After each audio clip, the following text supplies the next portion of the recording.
오늘 하나님의 주소라는 제목으로 은혜를 나누겠습니다. 우리는 다 노숙자가 아닌 이상 주소를 가지고 있습니다. 그리고 그 주소를 통해서 연락도 하고 편지도 내고 합니다.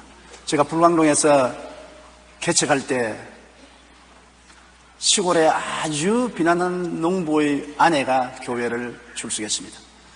하루는 느닷없이 교회에 와서 날 만나자고 그래서 제가 왜 그러냐니까 나에게 하나님 주소를 좀 알려주십시오. 긴급히 편지를 쓸 것이 있는데 하나님 주소를 모르기 때문에 편지를 쓸 수 없습니다.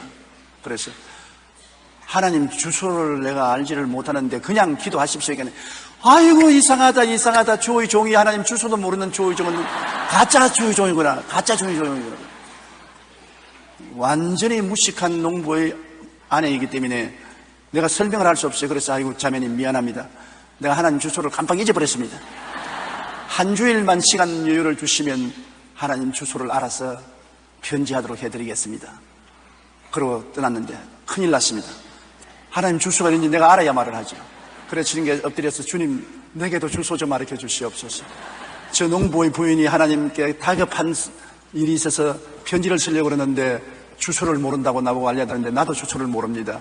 하나님 주소를 알려주시옵소서. 그렇게 기도하고 성경을 읽다가 누가복음 17장 21절에 하나님의 나라는 너희 안에 있나니라. 요한복음 14장 20절에 그날에는 내가 아버지 안에 너희가 내 안에 내가 너희 안에 있는 것을 너희가 알리라. 제가 하나님 주소를 알아냈습니다. 그래서 그 다음 주일이 지나고 자매님이 연필을 하고 종이를 가지고 하나님 주소를 알려왔어요. 그래서 하나님 주소 알았습니까? 알고 말고요. 그럼 하나님 주소가 어딥니까? 자매님 집 주소입니다. 사람 웃기지 마세요.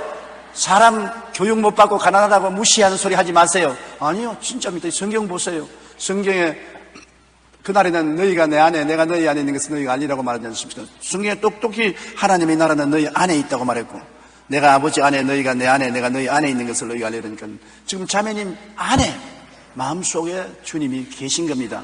그러므로 주님의 주소는 자매님의 주소인 것입니다. 구태에 편지 써서 붙일 필요 없이 아뢰면 됩니다. 엎드려서 기도하고 아뢰면 마음속에 계신 하나님이 그 기도를 다 들으시고 응답하는 것입니다. 그러니까 그럼 내 마음에 계시면 다른 사람은 어디 계십니까? 다른 사람들 마음에도 다 계시지겠네요. 아니야. 하나님은 한 분인데 어떻게 모든 사람 마음에 다 있어요? 날 속이려고 하지 마세요. 그래서 또 제가 속으로 기도해서 하나님 좀 알려주십시오. 우승이 엄마 수요일 날 저녁 교회 나올 때 다리 휘영청 밝은데 눈두기를 걸어오시지요? 그럼요. 그 눈을 한번 보십시오. 김씨 눈에도 다리 있지요? 그럼요. 박씨 집 눈에도 다리 있지요? 석씨 집 눈에도 다리 있지요? 다른 공중에 하나밖에 없는데 논낸 물을 대는 논에는 모두 다 다리 있지 않습니까? 그처럼 하나님은 한 분이지만 성령이 임하신 곳에는 모두 다 하나님이 와 계신 것입니다. 맞다, 알았다. 그 감격하는 모습이 저희 마음속에 뚜렷한 것입니다. 여러분, 정말로 우리가 알아야 될 것은 하나님의 보좌는 여기 있다, 저기 있다 할 것 없이 우리 마음에 있다는 것을 알아야 되는 것입니다. 우리를 제껴놓고 하나님 주소를 알려고 하면 안 됩니다. 어떤 분이 교회 갔다 와서 그 남편이 방 안에서 담배를 턱 피워 물으니까 여보 하나님 보시는데 왜 그러니까 지붕이 있잖아. 교회는 하나님이 보시지만 우리는 지붕이 있기 때문에 하나님 안 보신다고. 지붕을 뚫어서 보지 못하는 하나님이면 무슨 하나님입니까? 하나님은 우리 속에 계시기 때문에 우리의 생각과 우리의 행동을 낱낱이 다 알고 계신 것입니다. 그러므로 하나님의 보좌는 우리 마음에 있습니다. 첫째로 우리의 생각의 보좌에 하나님이 앉아 계신 것입니다. 여러분, 우리가 예수를 믿으면 생각이 거듭나지 않아요? 세상 생각에서 하나님 나라 생각으로, 세상을 따라가던 삶에서 하나님을 따라가는 삶으로, 마귀의 지배에서 예수 그리스도의 나라로 옮겨서 우리 생각이 달라지는 것입니다. 그런데 잠언서 4장 23절에 모든 지킬 만한 것 중에 더욱 내 마음을 지키라. 생명이 그러니 이에서 남이니라. 하나님 보좌가 마음에 있기 때문에 생명이 마음에서부터 넘쳐나는 것입니다. 빌립보서 4장 13절에 내게 능력 주시는 자 안에서 내가 모든 것을 할 수 있다고 말한 것입니다. 모든 것을 할 수 있는 능력이 마음에서 넘쳐나는데 마음의 가장 중요한 역할이 생각하는 것입니다. 우리 생각이 부정적이면 마음에 하나님의 능력이 나타날 수 없습니다. 하나님은 빛이시라 그에게는 어두움이 없나니라. 어두운 생각으로 있는데 빛이 그 생각을 통해서 나타날 수 없지요. 긍정적인 생각을 하면 하나님이 빛이 그를 통해서 비추어서 역사할 수 있는 것입니다. 미국 보스턴의 지하병동에 한 소녀가 격리 수용되어 있었습니다. 그 소녀는 마음의 어둠 때문에 심한 정신병을 앓고 있어서 의사들이 고칠 수가 없어요. 사람이 근처에만 가면 괴성을 지르고 몸부림치고 고함을 치고 핥히고 하기 때문에 사람들이 그 근처에도 갈 수 없고 의사가 치료도 할 수 없어서 나중에는 포기해서 회복 불가능이라는 진단을 내렸습니다. 부모도 아이를 포기하고 면회조차 오지 않게 되었었습니다. 모두가 포기하고 짐승처럼 감방에 갇혀놨는데 어느 은퇴한 간호사 한 사람이 그 애에게 와서 예수를 전도하게 하는 것입니다. 화음을 치고 발부등을 치고 침을 빼앗고 말을 안 들어주는데 이 간호사는 매일같이 이 애는 변화될 수 있다. 하나님의 자녀니까 하나님이 건질 수가 있다는 긍정적인 생각을 가지고 한 달을 와서 전도해도 괴성을 지르고 고함을 칩니다. 2달, 3달 간수가 말합니다. 아유 오지 마세요. 도저히 안 됩니다. 그래도 4달, 5달, 6달 동안 와서 전도를 하고 기도를 하니까 얘에게 변화가 왔습니다. 얘가 말씀을 듣고 기도를 받기 시작하고 마귀가 쫓겨나고 완전히 새 사람이 되었습니다. 그래서 그는 그 자신과 같은 정신질환으로 고통받는 사람을 위해 헌신하기로 결심했습니다. 이 소녀가 바로 세계적으로 유명한 헬렌 켈러를 길러낸 선생님이 계십니다.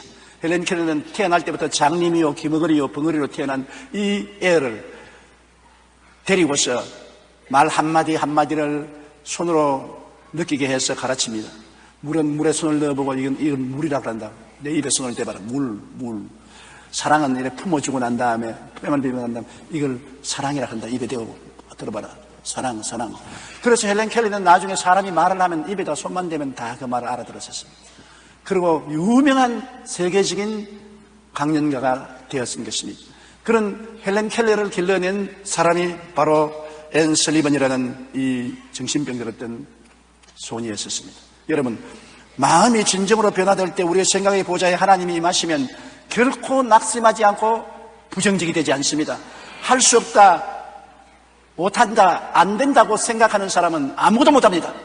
어떠한 절망의 벽에 부딪혀도 나는 할 수 있다, 하면 된다 해보자는 생각을 하면은 길이 열리게 되는 것입니다.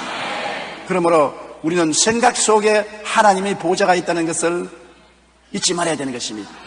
누구나 대속의 생각 속에 하나님께서 보좌를 펼치고 앉아 계신 것입니다. 골로새 1장 13절에 그가 우리를 흑암의 권세에서 건져내사 그의 사랑의 아들 나라로 옮기셨다고 했는데 이 아들 나라로 옮긴 십자가의 보배로운 피를 마음속에 생각하고 있을 때 그 마음속에 하나님께서 임하시는 것입니다. 고린도후서 5장 11절에 그런즉 누구든지 그리스도 안에 있으면 새로운 피조물이라 이전 것은 지나갔으니 보라 새 것이 되었도다. 이런 마음에 새 것이 된 그 심정 속에 하나님께서 임하여 계신 것입니다. 이런 말이 있어요. 훌륭한 조각가는 바위 덩어리 속에 아름다운 조각상을 본다. 바위를 보는데 우리는 보통 다 바위만 보지 않습니까? 그런데 조각가는 그 바위 속에 자기가 만들 조각상을 본다는 것입니다. 그리고 위대한 음악가는 고요한 정막 속에서 우주의 웅장한 소리를 듣고 참 신앙인은 십자가로부터 하나님의 모습을 바라본다고 말한 것입니다.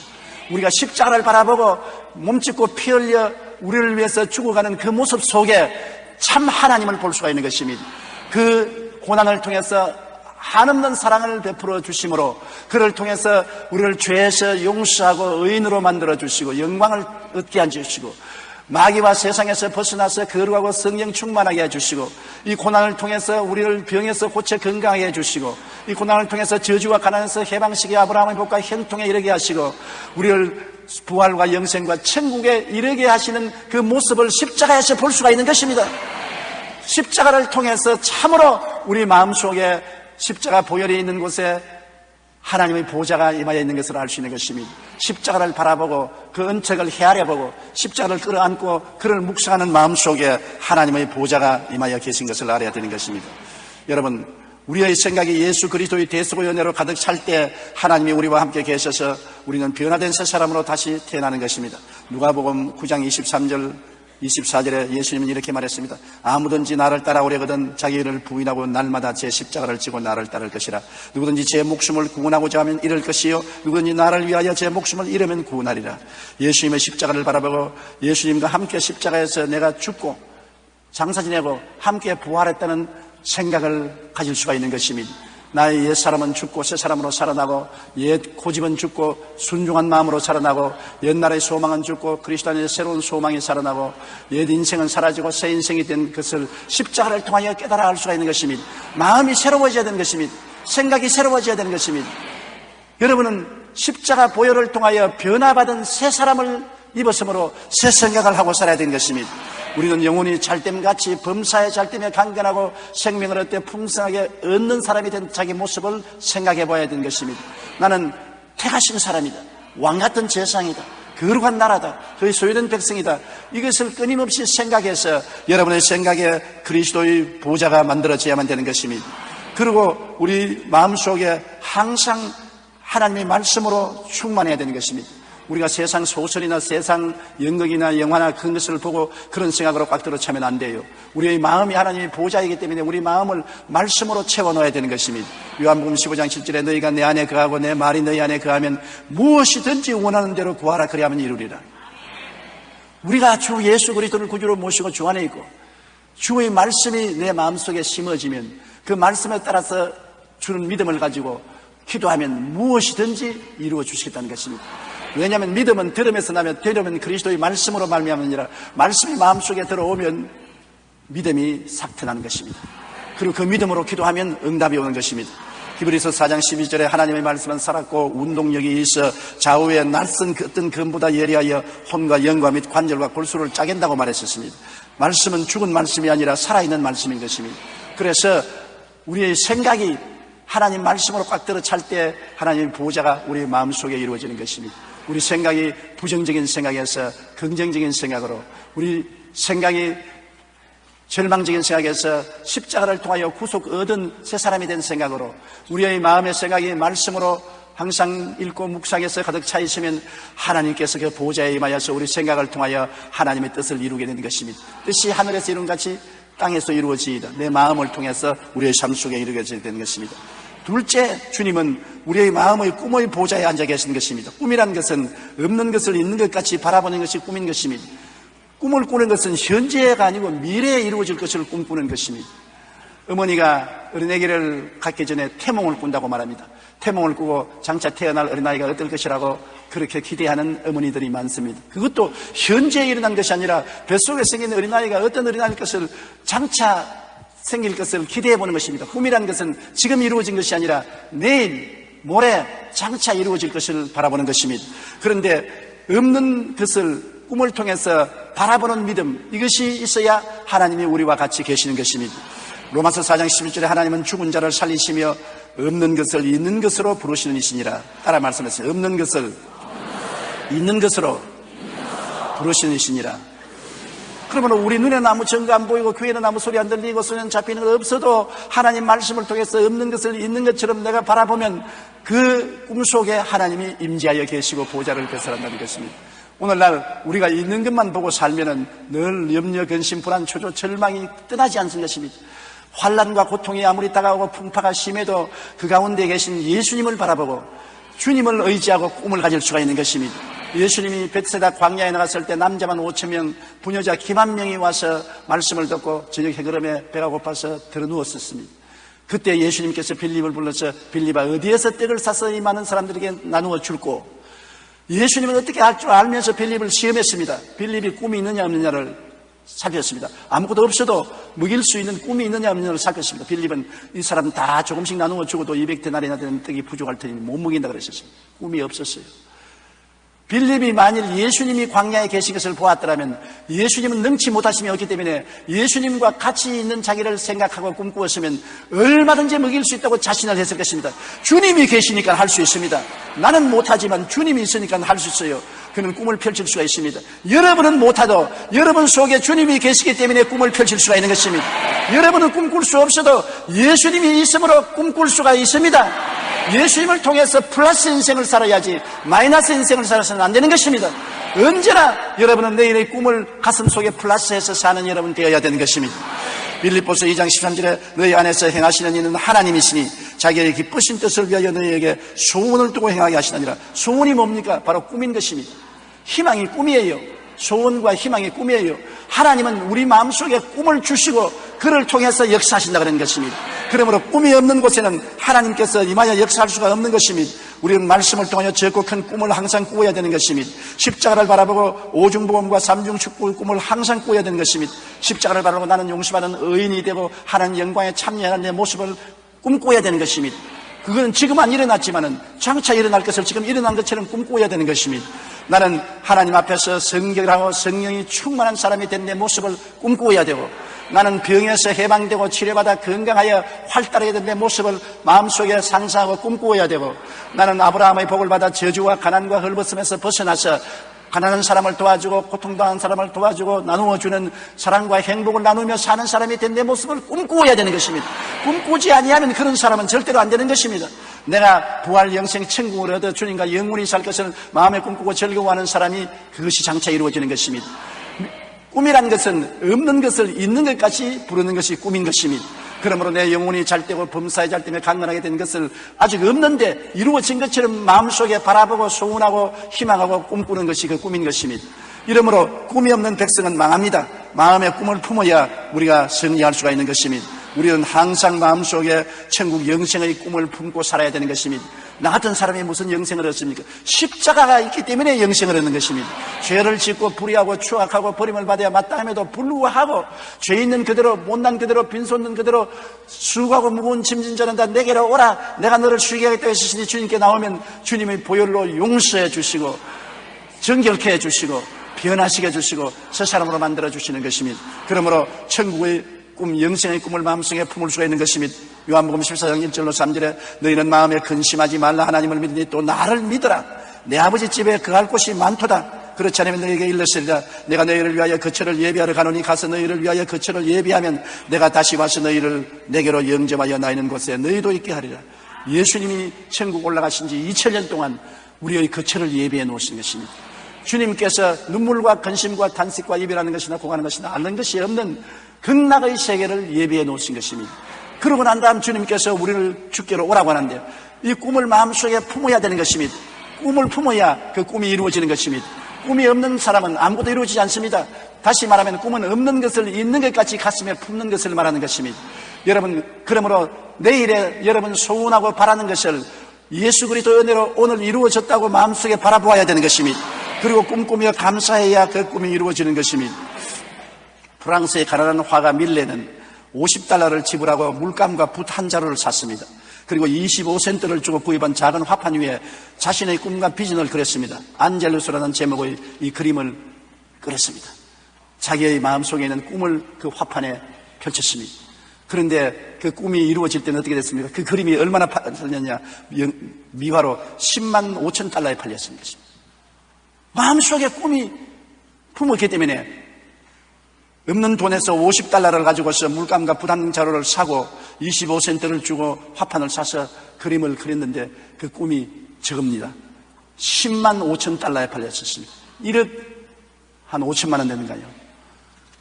꿈이 있었기 때문에 그림을 그렸고 그 그림이 있었기 때문에 이러한 대화가가 된 것입니다. 아인슈타인은 실패로 점철된 인생을 살았습니다. 학창시절에는 대부분 과목에서 낙제를 했고 학교에서 쫓겨나기로 했습니다. 대학을 졸업한 후에는 실업자로 전락했습니다. 하지만 간신히 특허국에 직장을 얻어서 늘 연구하고 발명하고자 하는 간절한 꿈을 가지고 연구한 결과에 상대성 원리를 발표해서 세계적인 과학자가 되고 인류 문명을 변화시켜 놓는 위대한 역사를 이룬 것입니다.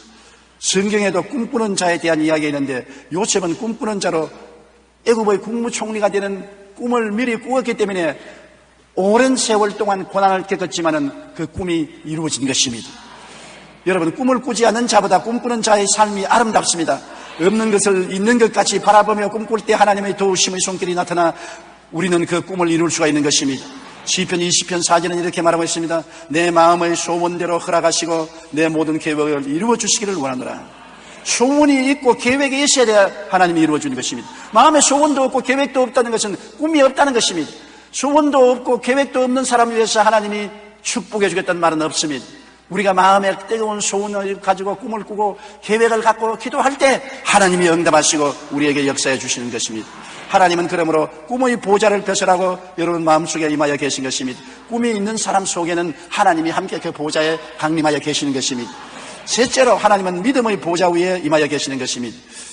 우리가 하나님을 굳세게 믿습니다. 눈에는 아무 증거 안 보이고 귀에는 아무 소리 안 들려도 하나님의 말씀을 믿습니다.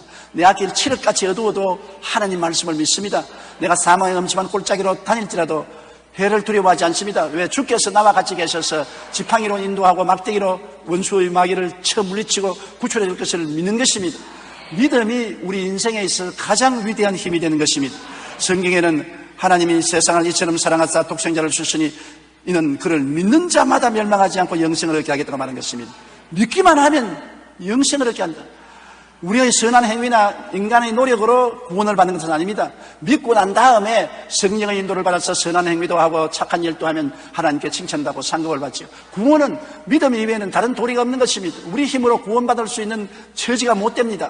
그러므로 믿음은 우리를 구원하는 하나님의 위대한 힘이 되는 것입니다. 히브리서 11장 6절에 믿음이 없이는 하나님을 기쁘시게 못하나니 하나님께 나아가는 자는 반드시 그가 계신 것과 또한 그가 자기를 찾는 자들에게 상 주신 이심을 믿어야 할지니라. 반드시 하나님이 계시고 내가 하나님께 기도하니까 응답해서 상을 주신다. 이것을 믿어야 돼요. 이거 안 믿으면 아무것도 안 되는 것입니다. 여러분, 한 연구 결과에 의하면 우리의 눈은 이 세상에 존재하는 빛의 5%만 볼 수 있다고 합니다. 나머지 95%의 빛은 우리 눈으로 식별할 수 없습니다. 다양한 빛이 우리 지구상에 빛이 있는데 우리 눈으로 식별하는 것은 5%밖에 안 됩니다. 95%의 빛은 이 육신의 눈으로 못 보고 있습니다. 천당에 올라가면 천당이 그렇게 아름다울 것이라는 것은 감추인 95%의 빛을 다 볼 수 있게 되는 것입니다. 상상할 수 없는 영광을 우리가 보게 될 것입니다. 여러분, 우리가 만일 보이는 것만 인정하겠다 한다면 이 세상에 존재하는 것의 95%를 부정한다는 말과 같습니다. 또한 우리의 귀는 진동수 16에서 2만 헤르츠 사이의 소리만 인식할 수 있습니다. 16에서 2만 헤르츠 이상 되는 소리는 못 듣습니다. 그러나 동물들은 우리가 들리지 않은 소리를 들을 수 있습니다. 개는 사람 발자국 소리를 우리는 못 듣는데 귀를 쫑긋하고 듣습니다.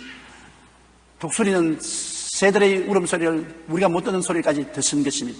그러므로 듣는 것으로 말하면 우리는 동물보다 못한 것입니다. 그러므로 우리가 귀에 들리는 소리만 인정한다면 우리는 우리보다 더 잘 듣는 짐승들보다 못한 인생이 되고 말 것입니다. 인간이 이처럼 제한된 가시권과 가천권을 가지고도 만물의 영장이 될 수 있는 것은 그 마음속에 믿음이 있기 때문인 것입니다. 할 수 있다, 하면 된다, 해보자. 하나님을 믿고 하나님을 찾으면 상 주시심을 믿기 때문에 그 믿음이 우리를 동물보다 낫게 만들어주는 것입니다. 여러분, 하나님의 사랑을 믿고 예수님의 은혜에 감사하며 믿을 때 그 믿음의 보좌 위에 하나님이 좌정하셔서 우리를 지키시고 보호하시는 것입니다. 그러므로 믿음 없이는 인생의 승리로운 삶을 살아갈 수가 없는 것입니다. 또 우리는 항상 예수님의 은혜를 믿어야 되는 것입니다. 에베소 2장 8절로 9절에 너희는 그 은혜를 인하여 믿음으로 말미암아 구원을 얻으니 이것이 우리에게 난 것이 아니요 하나님의 선물이라 행위에서 난 것이 아니니 누구든지 자랑치 못하게 하려 함이라. 우리의 행위로서 구원받으려면 값이 너무 비싸서 안 돼요. 너무 값 비싼 것은 선물로 받을 수밖에 없습니다.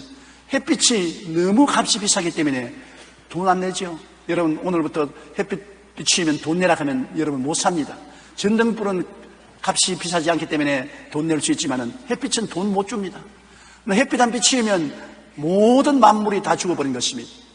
공기, 숨 못 쉬면 죽지 않아요. 4분만 못 쉬면 죽습니다. 너무 비싸기 때문에 공짜로 씁니다. 지금 전부 숨 쉬고 계시죠. 그 비싼 공기를 값도 안 주고 공짜로 쉬어요. 납불거지지 않아요? 하나님께서 너무나 큰 것은 돈 안 받습니다. 부모의 사랑 계산할 수 없어요. 젊을 때는 부모의 사랑이 얼마나 큰지 모릅니다. 그러나 나이가 늙어갈수록 부모 사랑이 마음속에 깨달아지게 되는 것입니다. 저도 70이 넘고 난 다음에야 참으로 부모님 사랑을 깨닫고 마음속에 감동하고 지금 살아오시면 효자를 하겠는데 돌아가시고 난 다음 깨달으니 무슨 소용이 있습니까? 어버이 살아실 때 섬기기란 다하여라. 떠나가고 나면 후회한들 무엇하라고 한 말대로 늦게 깨달으면 소용이 없지요. 그런데 예수님의 은혜는 얼마나 값지겠습니까? 하늘과 땅과 세계와 그 만물을 지으신 창조주가 몸을 찢고 피를 흘렸는데 그것을 값으로 계산 못하지요. 그 값을 내려고 하면 뺨 맞고 마는 것입니다. 너무나 큰 귀한 선물이라 주님께서는 값을 지불하려고 하는 사람에게는 안 줍니다. 자기의 선한 행위나 도덕과 윤리를 닦아서 구원을 사겠다는 사람에게는 주님께서 안 줍니다. 그러나 회개하고 깨어져서 빈손 들고 믿고 나오면 선물로 주시는 것입니다. 그러므로 예수님의 은혜를 선물로 주신다는 것을 믿어야 되는 것입니다. 그렇기 때문에 누구든지 저를 믿으면 멸망하지 않고 영생을 얻으리라. 누구든지 죄인이나 의인이나 부자나 가난한 자나 무식한 자나 지식 있는 자나 동양인이나 서양인이나 아프리카인이나 누구든지 믿기만 하면 주의 보혈의 능력으로 우리를 구원해 주시는 것입니다. 그렇기 때문에 믿고 난 다음에 성령을 받고 성령의 도움을 통해서 의롭고 거룩한 삶을 살아야만 될 것입니다. 성경에는 예수님의 은혜를 믿으면 예수님께서 세상 끝날까지 우리와 같이 계시고 어제나 오늘이나 영원토록 동일하여 우리를 도와주신다고 말씀하고 있는 것입니다. 그리고 우리는 성령님의 도우심을 믿어야 되는 것입니다. 하나님의 성령께서는 우리를 돕기 위해서 우리 곁에 와 계신 것입니다. 오늘 이 자리에도 성령은 바람같이 와 계신 것입니다. 예수님께서 고린도에 바람이 임의로 불며 어디서 와서 어디로 가는지 알지 못하느니 성령으로 난 사람은 다 이와 같다고 하는 것입니다. 바람이 부는 것처럼 성령은 우리에게 와서 역사하는 것입니다. 성령은 하나님께로부터 보내심을 받아 여러분을 돕기 위해서 와 계신 것입니다. 여러분은 혼자 외롭게 산다고 생각하면 절단입니다. 돕는 자가 옆에 와 있는 것입니다. 우리 속에 와 계신 것입니다. 성령은 보혜사입니다. 즉 돕는 자인 것입니다. 파라클레토스, 돕는 자가 여러분 곁에 와 있어서 이 돕는 자 성령님을 인정하고 환영하고 모시드리고 믿을 때 여러분을 도와주시는 것입니다. 항상 성령의 도우심을 간구해야 되는 것입니다. 저는 50평생을 목회하면서 한국에서나 해외에서나 목회할 때 말씀을 전하기 전에 항상 성령의 도우심을 구했습니다. 성령님, 저를 붙들어 주시옵소서. 저희 마음을 사용하여 주시옵시고 저희 입술을 주장하여 주시옵소서. 그래서 성령님의 지혜와 총명과 모략과 재능과 지식을 주시옵소서. 성령님께 의지합니다. 성령께 의지하고 나가면 언제나 초인적인 능력이 임하여서 하나님의 역사를 할 수가 있는 것입니다. 여러분도 무슨 일을 할 때라도 성령의 도우심을 구하십시오. 그러면 도와주는 것입니다. 구하라 주실 것이요, 찾으라 찾을 것이요, 문을 두드리라 열릴 것입니다. 같이 계셔도 구하지도 않고 찾지도 않고 두드리도 아니하면 역사하지 아니하는 것입니다. 이렇기 때문에 성령이 우리 연약함을 도우심을 알고 구해야 되는 것입니다. 요한복음 14장 16절에 내가 아버지께 구하겠으니 그가 또 다른 보혜사를 너에게 주사 영원토록 너희와 함께 있게 하시니, 영원토록입니다. 그러니 비록 70살 80살은 영원에 비교하면 찰나도 안 되죠. 성령님이 떠날 리가 만무하죠. 성령이 같이 계십니다. 로마서 8장 26절에 성령도 우리 연약함을 도우시나니 우리는 마땅히 기도할 바를 알지 못하나 오직 성령이 말할 수 없는 탄식으로 우리를 위하여 간구하시느니라. 성령도 우리 연약함을 도우시나니, 도움이 필요 없는 사람 아무도 없습니다. 영적으로 심적으로 육신적으로 생활에 도움이 다 필요한 것입니다. 그런데 성령님이 도우러 와 있는데 성령님이 도움을 털어버린다면 여러분, 우리 인간의 힘으로 승리하지 못하지 않습니까? 오늘날 많은 크리스천들이 이 세상에서 실패하는 이유는 성령의 도움을 받지 않기 때문에 그런 것입니다. 성령이는 여러분과 나를 돕는 도움인 것입니다. 구해야 도와주는 것입니다. 주야로 무슨 일을 하든지 성령의 도움을 구하십시오. 그리고 성령이 도와주는 것을 믿어야 되는 것입니다. 눈은 안 보여도 믿어야 되는 것입니다. 귀에는 안 들려도 믿어야 되는 것입니다. 그러면 성령께서 여러분에게 기적으로 도움을 베풀어 주시는 것입니다. 움직이는 종합병원이라고 불리던 한 여성이 있었습니다. 그녀는 폐결핵으로 인생의 황금기인 24살 때부터 13년 동안 침대에 누워 지냈었습니다. 그 뒤에는 직장암에 걸렸고 파킨슨 병에 걸려 몸을 들들 떨었고 척추병이 계속 그녀의 육체를 공격했습니다. 그녀는 오직 희망이라는 것은 예수 그리스도와 아버지 하나님을 믿는 믿음밖에 없었습니다. 그것이 거의 절망하고 캄캄한 곳에 빛의 주기가 된 것입니다. 그런데 하나님의 성령께서 정말 은혜를 베풀어서 우리 인간의 타락한 원죄와 그리스도의 구원을 소재로 한 소설을 병중에서 적기 시작한 것입니다. 그 소설의 이름이 빙점인데 소설 공모에 내놓은 결과 이것이 신문사에서 당첨이 되어서 일본 최고의 작가가 되고 마는 것입니다. 그 여인의 이름이 미우라 아야코인 것입니다. 미우라 아야코라면 일본에서 모르는 사람이 없습니다. 13년 동안 폐병으로 들어누워 있고 그 다음에는 암을 앓고 그 다음에는 파킨슨병을 앓고 척추병을 앓아서 세상에 버림받은 사람인데 그가 하나님을 믿게 되고 예수님을 믿게 되고 성령의 도우심을 믿게 되자 하나님은 그 폐인을 통해서 위대한 작품을 만들게 하고 일본의 최고의 작가로 만들어준 것입니다. 그가 세상을 뜰 때 이런 말을 했습니다. 질병으로 내가 잃은 것은 건강뿐이다. 그 대신 신앙과 생명을 얻었다고 말한 것입니다. 마귀는 와서 질병을 갖다 주고 고통을 갖다 주지만은 생명과 영광은 빼앗아가지 못하는 것입니다. 주님을 믿으면 모든 것이 합동하여 유익이 이루어지는 것입니다.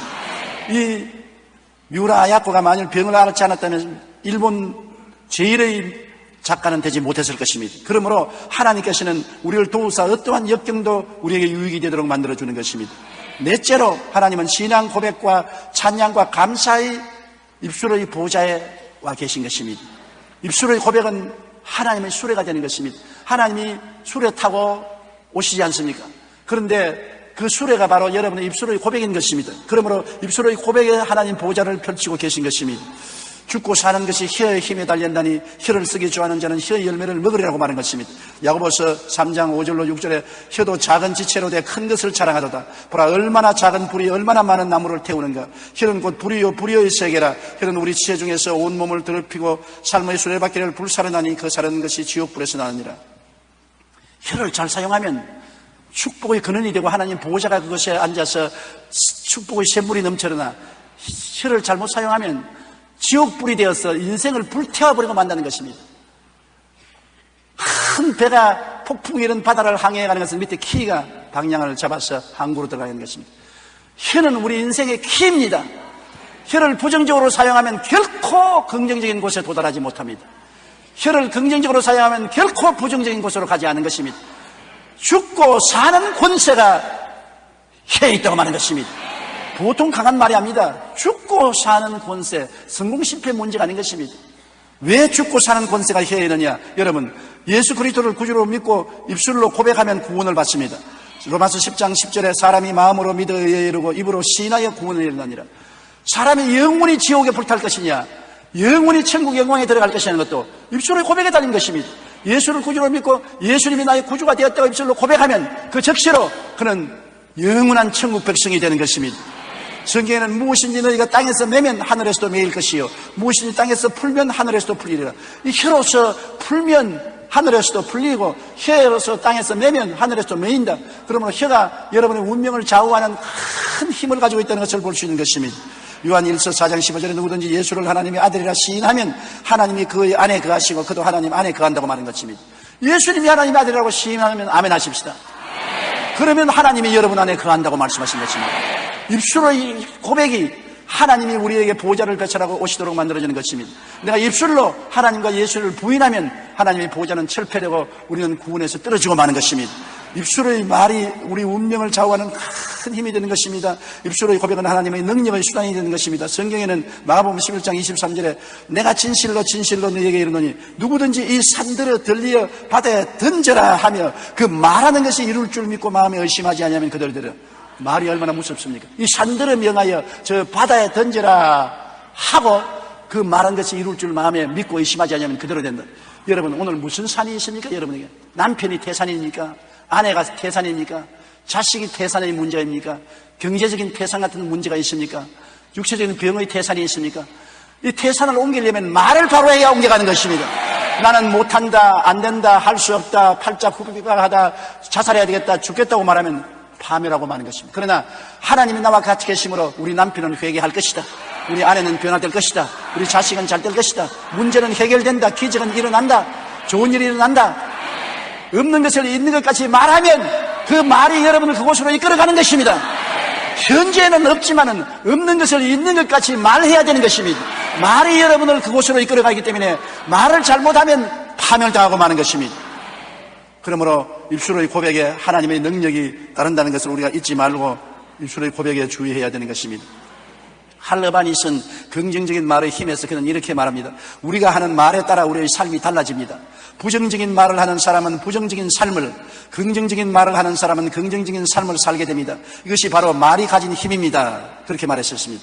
긍정적인 말과 부정적인 말은 우리가 선택할 수 있는 것으로 긍정적인 말을 선택하면 승리자가 되고 부정적인 말을 선택하면 패배자가 되는 것입니다.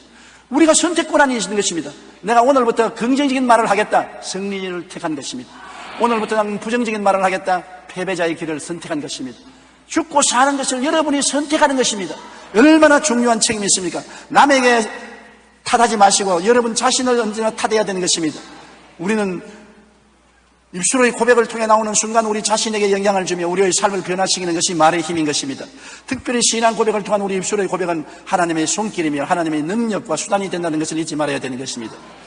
여러분, 하나님의 주소가 내 마음에 있다는 것을 알았으면 하나님을 구말리 장천에서 찾아 헤매지 마십시오. 하나님이 오살리 기도원에 있는가, 삼각산 기도원에 있는가, 천마산 기도원에 있는가, 미국에 있는가, 여의도 순복음에 있는가 찾아 헤매지 마십시오. 하나님은 바로 여러분의 마음속에 있는 것입니다. 여러분의 생각이 말씀으로 변화되면 변화된 하나님의 말씀 속에 하나님이 임재하여 계신 것입니다. 여러분이 말씀을 통하여 없는 것을 있는 것까지 꿈꾸면 여러분이 꿈속에 하나님이 와서 계신 것입니다. 여러분이 하나님을 믿으면 그 믿음 속에 하나님이 와 계신 것입니다. 입술로 긍정적으로 고백하면 그 고백 속에 하나님이 와 계신 것입니다. 그러므로 하나님을 더 가까이 하고 멀리 할 수는 있지만은 여러분, 하나님이 나를 떠났다고 말할 수 없는 것입니다. 여러분의 생각과 꿈과 믿음과 말을 통해서 하나님을 깊이 깊이 모실 수 있고, 이를 잘못하면 하나님과 거리가 멀리 떨어질 수 있는 것입니다. 하나님을 찾되 여러분 밖에서 찾지 말고 마음 가운데서 찾으십시오. 하나님은 우주의 저 어디에 있는지 우리는 상상할 수 없습니다. 왜냐하면 우리는 3차원의 세계에 살고 시간과 공간에 유한한 제한을 받기 때문에 무한과 영원 속에 사는 하나님을 우리는 도저히 상상할 수 없습니다. 그러므로 하나님의 주소는 우리 마음에 있으니 우리 마음을 통하여 하나님을 찾는 여러분 되시기를 주의 이름으로 축원합니다. 우리 기도드리겠습니다. 전능하신 아버지 하나님, 영원하고 무한하신 하나님을 우리가 찾을 수 없습니다. 그러나 우리 속에 하나님은 찾아오셔서 우리 마음을 보좌 삼고 와 계심을 감사합니다. 우리의 생각이 하나님 생각과 동일하고, 우리의 꿈이 하나님의 꿈과 동일하고, 우리가 하나님을 믿는 믿음이 동일하고, 하나님처럼 우리가 말씀을 받아 말하면 하나님이 우리 속에서 역사하는 것을 알게 하여 주시옵소서. 그러므로 항상 자기를 살피고 자기를 개발하고 자기를 변화시키는 일에 열중하게 도와주시옵소서. 말씀을 읽고 기도하고 묵상함으로 생각이 변화되고 꿈이 변화되고 믿음이 향상되고 입술의 고백이 달라지게 도와주시옵소서. 항상 회개하는 신앙을 가지게 도와주시옵소서. 잘못을 항상 회개하고 나를 바로 잡게 도와주시옵소서. 그래서 변화된 인생을 사는 우리들이 되게 도와주시옵소서. 예수님 이름으로 기도드립니다. 아멘. 이 세상에 병균이 없으면 얼마나 좋겠습니까? 그러나 병균은 있고 이 병균과 싸워 이겨야 건강하게 살 수가 있습니다. 고난을 좋아할 사람은 아무도 없습니다. 그러나 우리의 삶에 고난은 항상 다가오는 것입니다. 고난을 극복하면 강한 신앙인이 됩니다. 고난에 지면 신앙에 파선하게 됩니다. 왜 우리에게 고난이 있습니까? 여러분, 원래 우리 조상 아담과 하와가 지음을 받았을 때는 고난이 있는 세계에 살도록 지음을 받지 않았습니다. 에덴은 낙원이었습니다. 무엇을 먹을까, 무엇을 입을까, 무엇을 마실까 염려할 것이 없었습니다. 죽음조차 없었습니다. 그런 영광스러운 처소에 있으면서 아담과 하와가 하나님처럼 되고자 하는 탐욕을 가지고 하나님을 반역함으로 오늘날 이 큰 재앙을 가져오게 된 것입니다. 아담과 하와가 타락함으로 가져온 것은 3대 재앙인 것입니다. 첫째 재앙은 영혼이 죄로 말미암아 죽어버린 것입니다. 하나님과의 교통이 끊어지고 이제 하나님과의 관계가 두절되어 버리고 마는 것입니다. 영혼이 죽음으로 사람은 완전히 혼과 육만 가지고 사는 존재가 되어버리고 마는 것입니다. 그러므로 하나님을 잃어버린 비극을 그들은 가져온 것입니다. 둘째 재앙은 저주를 가져온 것입니다. 그들이 하나님을 반역함으로 말미암아 땅은 저주를 받아 가시와 은극희를 내고 이마에 땀을 흘려 먹고 사는 삶의 고통을 말하는 것입니다. 가시와 은극희란 우리의 삶의 수많은 어려움과 고생을 말하는 것입니다. 이마에 땀을 흘려야 먹고 살 수 있을 정도로 고생하고 수고하고 괴로움이 인생을 따를 것이라는 것입니다. 세 번째 재앙은 너희는 흙이니 흙으로 돌아가라. 죽음의 재앙이 온 것입니다. 원래 사람은 육체적으로도 죽지 않게 만들어졌는데 죄값으로 육체가 죽게 된 것입니다. 그러므로 태어나자 나이 먹어 늙어지고 병들고 죽음의 고통이 인생에 다가온 것입니다. 창세기 3장 17절로 19절에 보면은 땅은 너로 말미암아 저주를 받고 너는 내 평생에 수고하여야 그 소산을 먹으리라. 땅이 내게 가시덤불과 은극희를 낼 것이라. 내가 그것에서 취함을 입었음이랴. 너는 흙이니 흙으로 돌아갈 것이라는 가장 비극적인 선언을 받게 된 것입니다. 로마서 5장 12절에 보면 한 사람으로 말미암아 죄가 세상에 들어오고 죄로 말미암아 사망이 들어왔나니 이와 같이 모든 사람이 죄를 지었으므로 사망이 모든 사람에게 이르렀나니라. 아담과 하와가 범죄해서 에덴에서 쫓겨난 이후로 그 혈통에서 태어난 사람은 아담과 하와와 똑같은 죄를 안 지어도 아담과 하와로 말미암아 우리에게 따온 원죄와 자범죄로 모두 다 똑같은 형벌을 받게 된 것입니다. 그러므로 오늘날 이 세상에 고난은 왜 있는가? 우리 아담과 하와를 조상으로 섬기고 태어난 우리들은 운명적으로 3대 재앙을 가슴에 안고 이 세상에 태어난 것입니다. 아무도 이 재앙을 피할 수는 없습니다. 그러나 사람들이 아무리 이 재앙에서 벗어나려고 애써도 할 수 없는 것을 하나님은 해주셨습니다. 2000년 전에 하나님께서는 예수 그리스도를 보내주셔서 그리스도가 사람이 되어 오셔서 사람을 대신하여 십자가에서 아담이 지은 죄의 형벌을 대신 갚음으로 3대 재앙에서 우리를 해방시켜 주신 것입니다. 예수님은 죄도 없고 흠도 없는 하나님의 아들인 것입니다. 그러나 인생을 구원하기 위해서는 사람으로 오셔야만 되는 것입니다. 사람으로 오셔서 사람을 대신해서 사람이 지은 모든 죄와 불의, 추악, 저주, 절망을 대신 갚기 위해서 십자가에 고난당하신 것입니다. 형벌 받을 필요가 없는데 우리 때문에 대신해서 형벌을 받음으로 말미암아 모든 죄가를 청산해버린 것입니다. 예수님의 십자가의 고난은 우리에게 3대 축복, 3중 축복을 가져온 것입니다. 영적으로 죽은 우리에게 죄를 청산함으로 하나님과 우리 사이에 막힌 담을 흘러버린 것입니다. 하나님 앞에 나갈 수도 없고 하나님이 우리에게도 오지도 못할 죄악의 담을 주님께서는 그 십자가의 고통을 통해서 다 청산해버린, 죄를 갚아버린 것입니다. 죄에 대한 벌을 받았으므로 주님께서는 모든 죄를 다 허물어버리고 말한 것입니다. 그러므로 예수 그리스도를 믿음으로 하나님과 우리 사이에 교통의 길이 열리고 마는 것입니다. 하나님과 우리 사이에 막힌 담이 없어지며 하나님의 성령이 오셔서 우리 영혼을 살려주시고 하나님의 성령 안에서 우리는 하나님의 말씀을 받고 하나님을 섬기고 경외할 수 있게 된 것입니다. 영혼이 살아난 축복을 받게 된 것입니다. 누구든지 예수 믿으면 멸망하지 않고 영생을 얻습니다. 예수님 이외에는 절대로 하나님과 교통할 수 없습니다. 왜냐하면 아담과 하와의 자손으로 태어날 때부터 죄를 짊어지고 형벌을 받아야 될 우리이기 때문에 죄의 값을 갚지 않고는 절대로 하나님과 가까이 갈 수 없는데 죄의 값은 사망이라 죄의 값을 갚으려면 죽어야 되는 것입니다. 사람은 죽으면 다시 살아나지 못하기 때문에 결코 자기 죄를 청산할 수 없습니다. 하나님의 아들이 오셔서 우리 죄를 대신 짊어지고 청산하시고 사흘 만에 부활하심으로 죄의 값을 청산했기 때문에 천하 인간에게 구원받을 만한 다른 이름을 주신 적이 없습니다. 종교도 많고 철학도 많고 선행하는 사람도 많고 고행하는 사람도 많고 수양과 도덕을 닦는 사람도 많지만 그로서는 결코 죄악을 청산하지 못합니다. 죄에 대해서 형벌을 받으신 분은 예수님밖에 없습니다. 죄 없는 사람이 죄 있는 사람을 대신해서 형벌받은 분은 역사상 예수님밖에 안 계시므로 예수 그리스도를 통하지 않고는 구원받을 사람이 한 사람도 없습니다. 그러므로 우리가 열심히 예수님을 전도해야 될 것은 예수님만이 길입니다. 예수님만이 진리입니다. 예수님만이 생명이 되시기 때문인 것입니다. 그러므로 예수님은 우리에게 용서와 의와 영광을 가져와 주신 구원의 축복을 주신 것입니다. 주님께서 가져오신 두 번째 축복은 저주에서 해방시켜 준 것입니다. 아담 이후로 이스라엘 백성들은 율법을 다 어겼으므로 율법의 저주하에 살았습니다. 그러나 성경은 말씀하기를 그리스도께서 우리를 위하여 저주를 받은 바되사 율법의 저주에서 우리를 속량하였으니 이는 기록된 바 나무에 달린 자마다 저주 아래 있는 자라 하였습니다.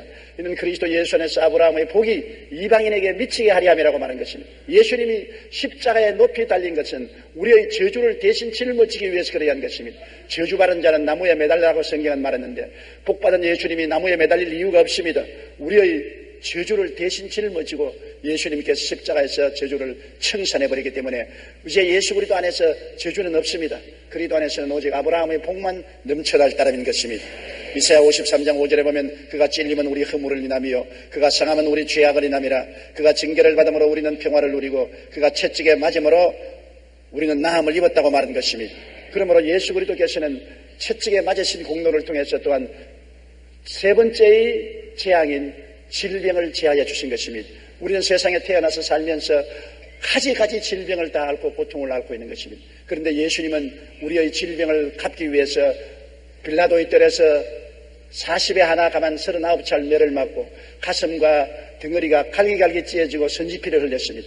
저가 채찍에 맞음으로 너희가 나음을 입었다는 말씀은 이미 하나님께서 2000년 전에 이루신 축복인 것입니다. 이 말씀이 살아있고 이 말씀이 하늘에 굳게 선 이상 예수 그리스도의 채찍에 맞으신 공로를 말미암아 우리가 주님께 부르짖어 기도할 때 주님의 치료의 역사가 우리에게 나타나 주시는 것입니다. 이러므로 요한 3서 1장 2절처럼 사랑하는 자여 내 영혼이 잘됨같이 내가 범사에 잘되며 강건하기를 내가 강관이라고 말씀하신 그대로 우리 주님이 오셔서 아담이 가져온 3대 재앙을 다 십자가에서 철폐하시고 영혼을 구원하시고 저주에서 해방시켜 주시고 질병과 영원한 멸망에서 자유와 해방을 주시는 삼중 축복을 우리에게 갖다 주신 것입니다. 그렇기 때문에 우리 하나님은 우리에게 이 은총을 잊지 말라고 말씀하는 것입니다. 하나님의 은총을 잊지 말라고 성경은 시편 103편에 말합니다. 제가 내 모든 죄악을 사하시며 내 모든 병을 고치시며 내 생명을 파멸해서 구속하시고 인자와 긍휼로 관을 씌우시며 좋은 것으로 내 소원을 만족해 하사 내 청춘으로 독수리같이 새롭게 해준다고 말씀하고 계신 것입니다. 그러면 우리가 인생에 살면서 3대 재앙에서 3중 축복을 받고 주 안에서 생명을 얻고 넘치게 얻게 살기 위해서는 어떻게 해야 될까요? 축복도 받고 신앙도 자라기 위해서는 우리가 끊임없이 주님께 의지해야 되는 것입니다. 우리가 받은 축복은 우리 스스로의 힘과 노력으로 얻은 것이 아닙니다. 예수님의 십자가를 의지함으로 십자가의 공로로 말미암아 얻은 것이기 때문에 예수님하고 우리가 붙어서 있으면 이 은혜를 얻거니와 예수님에게서 떨어지면 이 은혜를 잃어버리고 마는 것입니다. 예수께서 말씀하기를 나는 포도나무요 너희는 가지니 내가 너 안에 있으면 열매를 많이 맺는다. 나를 떠나서는 아무것도 할 수 없다고 말하는 것입니다. 항상 예수께 붙어 있어서 포도나무 가지가 포도나무에 붙어 있는 것처럼 그렇게 할 때 예수님의 삼중 축복이 넘쳐나서 우리 영혼이 잘되고 범사에 잘되며 강건하고 생명을 얻되 넘치게 얻으며 살아갈 수 있는데, 이렇게 되기 위해서는 언제나 우리가 어린아이와 같은 마음을 가지고 의지해야 되는 것입니다. 어린아이는 부모 없이는 살지 못하지 않습니까? 어머니 젖가슴에 늘 의지하고 아버지 어머니의 보호하심과 돌봐주시면 늘 의지해야 되는 것입니다. 어린아이가 부모를 떠나서 살 수가 없는 것입니다. 그러나 어린아이가 점점 장성하면은 그 다음부터 부모를 의지하지 않고 스스로 떠나 독립하려고 하는 것입니다. 물론 그것은 자라는 과정에 좋은 일이지만 비유로 말하건대 자라나면 날수록 이제는 부모를 떠나게 됩니다. 초등학교 때는 가족이 휴양을 갈 때 같이 가자면 두말하지 않고 따라오는데 중학교 3학년만 되면 야 이번 가족 휴가를 같이 가자면 아니요 우린 친구하고 같이 갈 테니까 아버지 어머니 잘 다녀오십시오. 중학교 3학년만 되어도 이제는 부모와 같이 동행하지 않고 떨어져서 자기 독립으로 살려고 하는 것입니다. 그러나 성장할수록 자립 독립적인 삶이 되는데 우리 영적으로는 그렇게 해서는 결코 안 되는 것입니다. 우리 육신적으로 자녀는 성장할수록 부모에게 독립해야 되겠지만은 영적으로는 우리가 항상 주님께 의지하고 우리가 약할 때 하나님을 찾고 의지하게 되는 것입니다. 우리가 예수 믿고 난 다음 강하게 되고 부유하게 되면 하나님을 떠나 독립적으로 살려고 하는 경향이 있습니다. 신명기 32장 18절에 너를 낳은 반석을 내가 상관하지 아니하고 너를 내신 하나님을 내가 잊었다고 탄식을 한 것입니다. 우리는 영적으로 자라면 자랄수록 주님께 더 의지해야 되는 것입니다.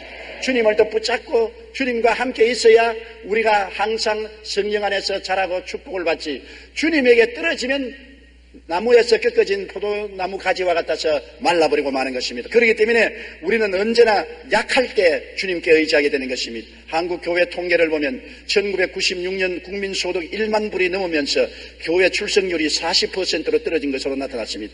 생활에 여유가 생기자 이제 사람들은 주일에 산으로 들로 사업장으로 가는 것입니다. 기도원도 마찬가지여서 국민소득 1만 불이 된 다음 기도원 출석률도 역시 30%로 떨어져서 열악한 기도원들은 문을 닫아야만 했습니다. 그런데 놀랍게도 우리나라 교인이 출석률이 가장 좋았던 때는 6.25 사변이 일어났을 때입니다. 당시 전쟁으로 온 국민이 어마어마한 고통과 괴로움을 겪을 때 교회 출석률은 95%였습니다. 고난이 닥치자 그 영혼의 구원의 불길이 타오르던 것입니다. 사람들은 고난을 당하고 고통스럽고 괴로워야 하나님을 찾고 하나님께 같이 옵니다. 좀 잘 먹고 잘 입고 잘 살게 되면 그만 하나님께로 향한 마음이 식어지고 느슨하게 되고 하나님을 뜨겁게 간절히 찾지 않는 것입니다.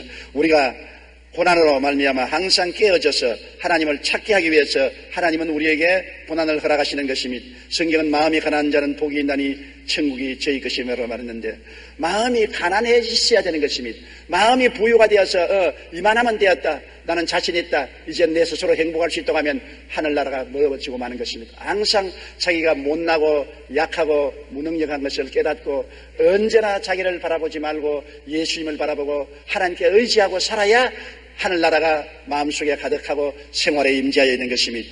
잠언서 3장 5절로 6절에 너는 마음을 다하여 야훼를 신뢰하고 내 명철을 의지하지 말라. 너는 범사의 그를 인정하라. 그리하면 내 길을 지도하시라고 말씀하고 계신 것입니다. 그러므로 항상 깨어져 하나님을 찾게 하기 위해서 우리의 생활 속에 고난이 꼭 필요한 것입니다. 언제나 우리는 깨어지지 않습니다.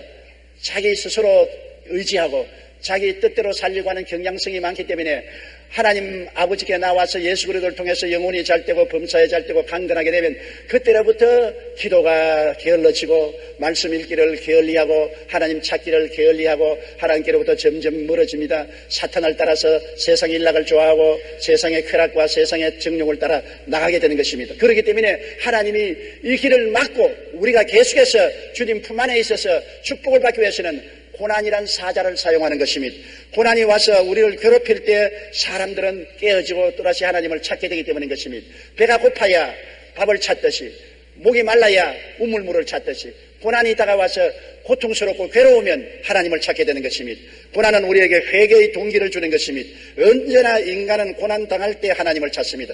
고난이 사라지면 또다시 게을러지고 자기 중심이 되는 것입니다.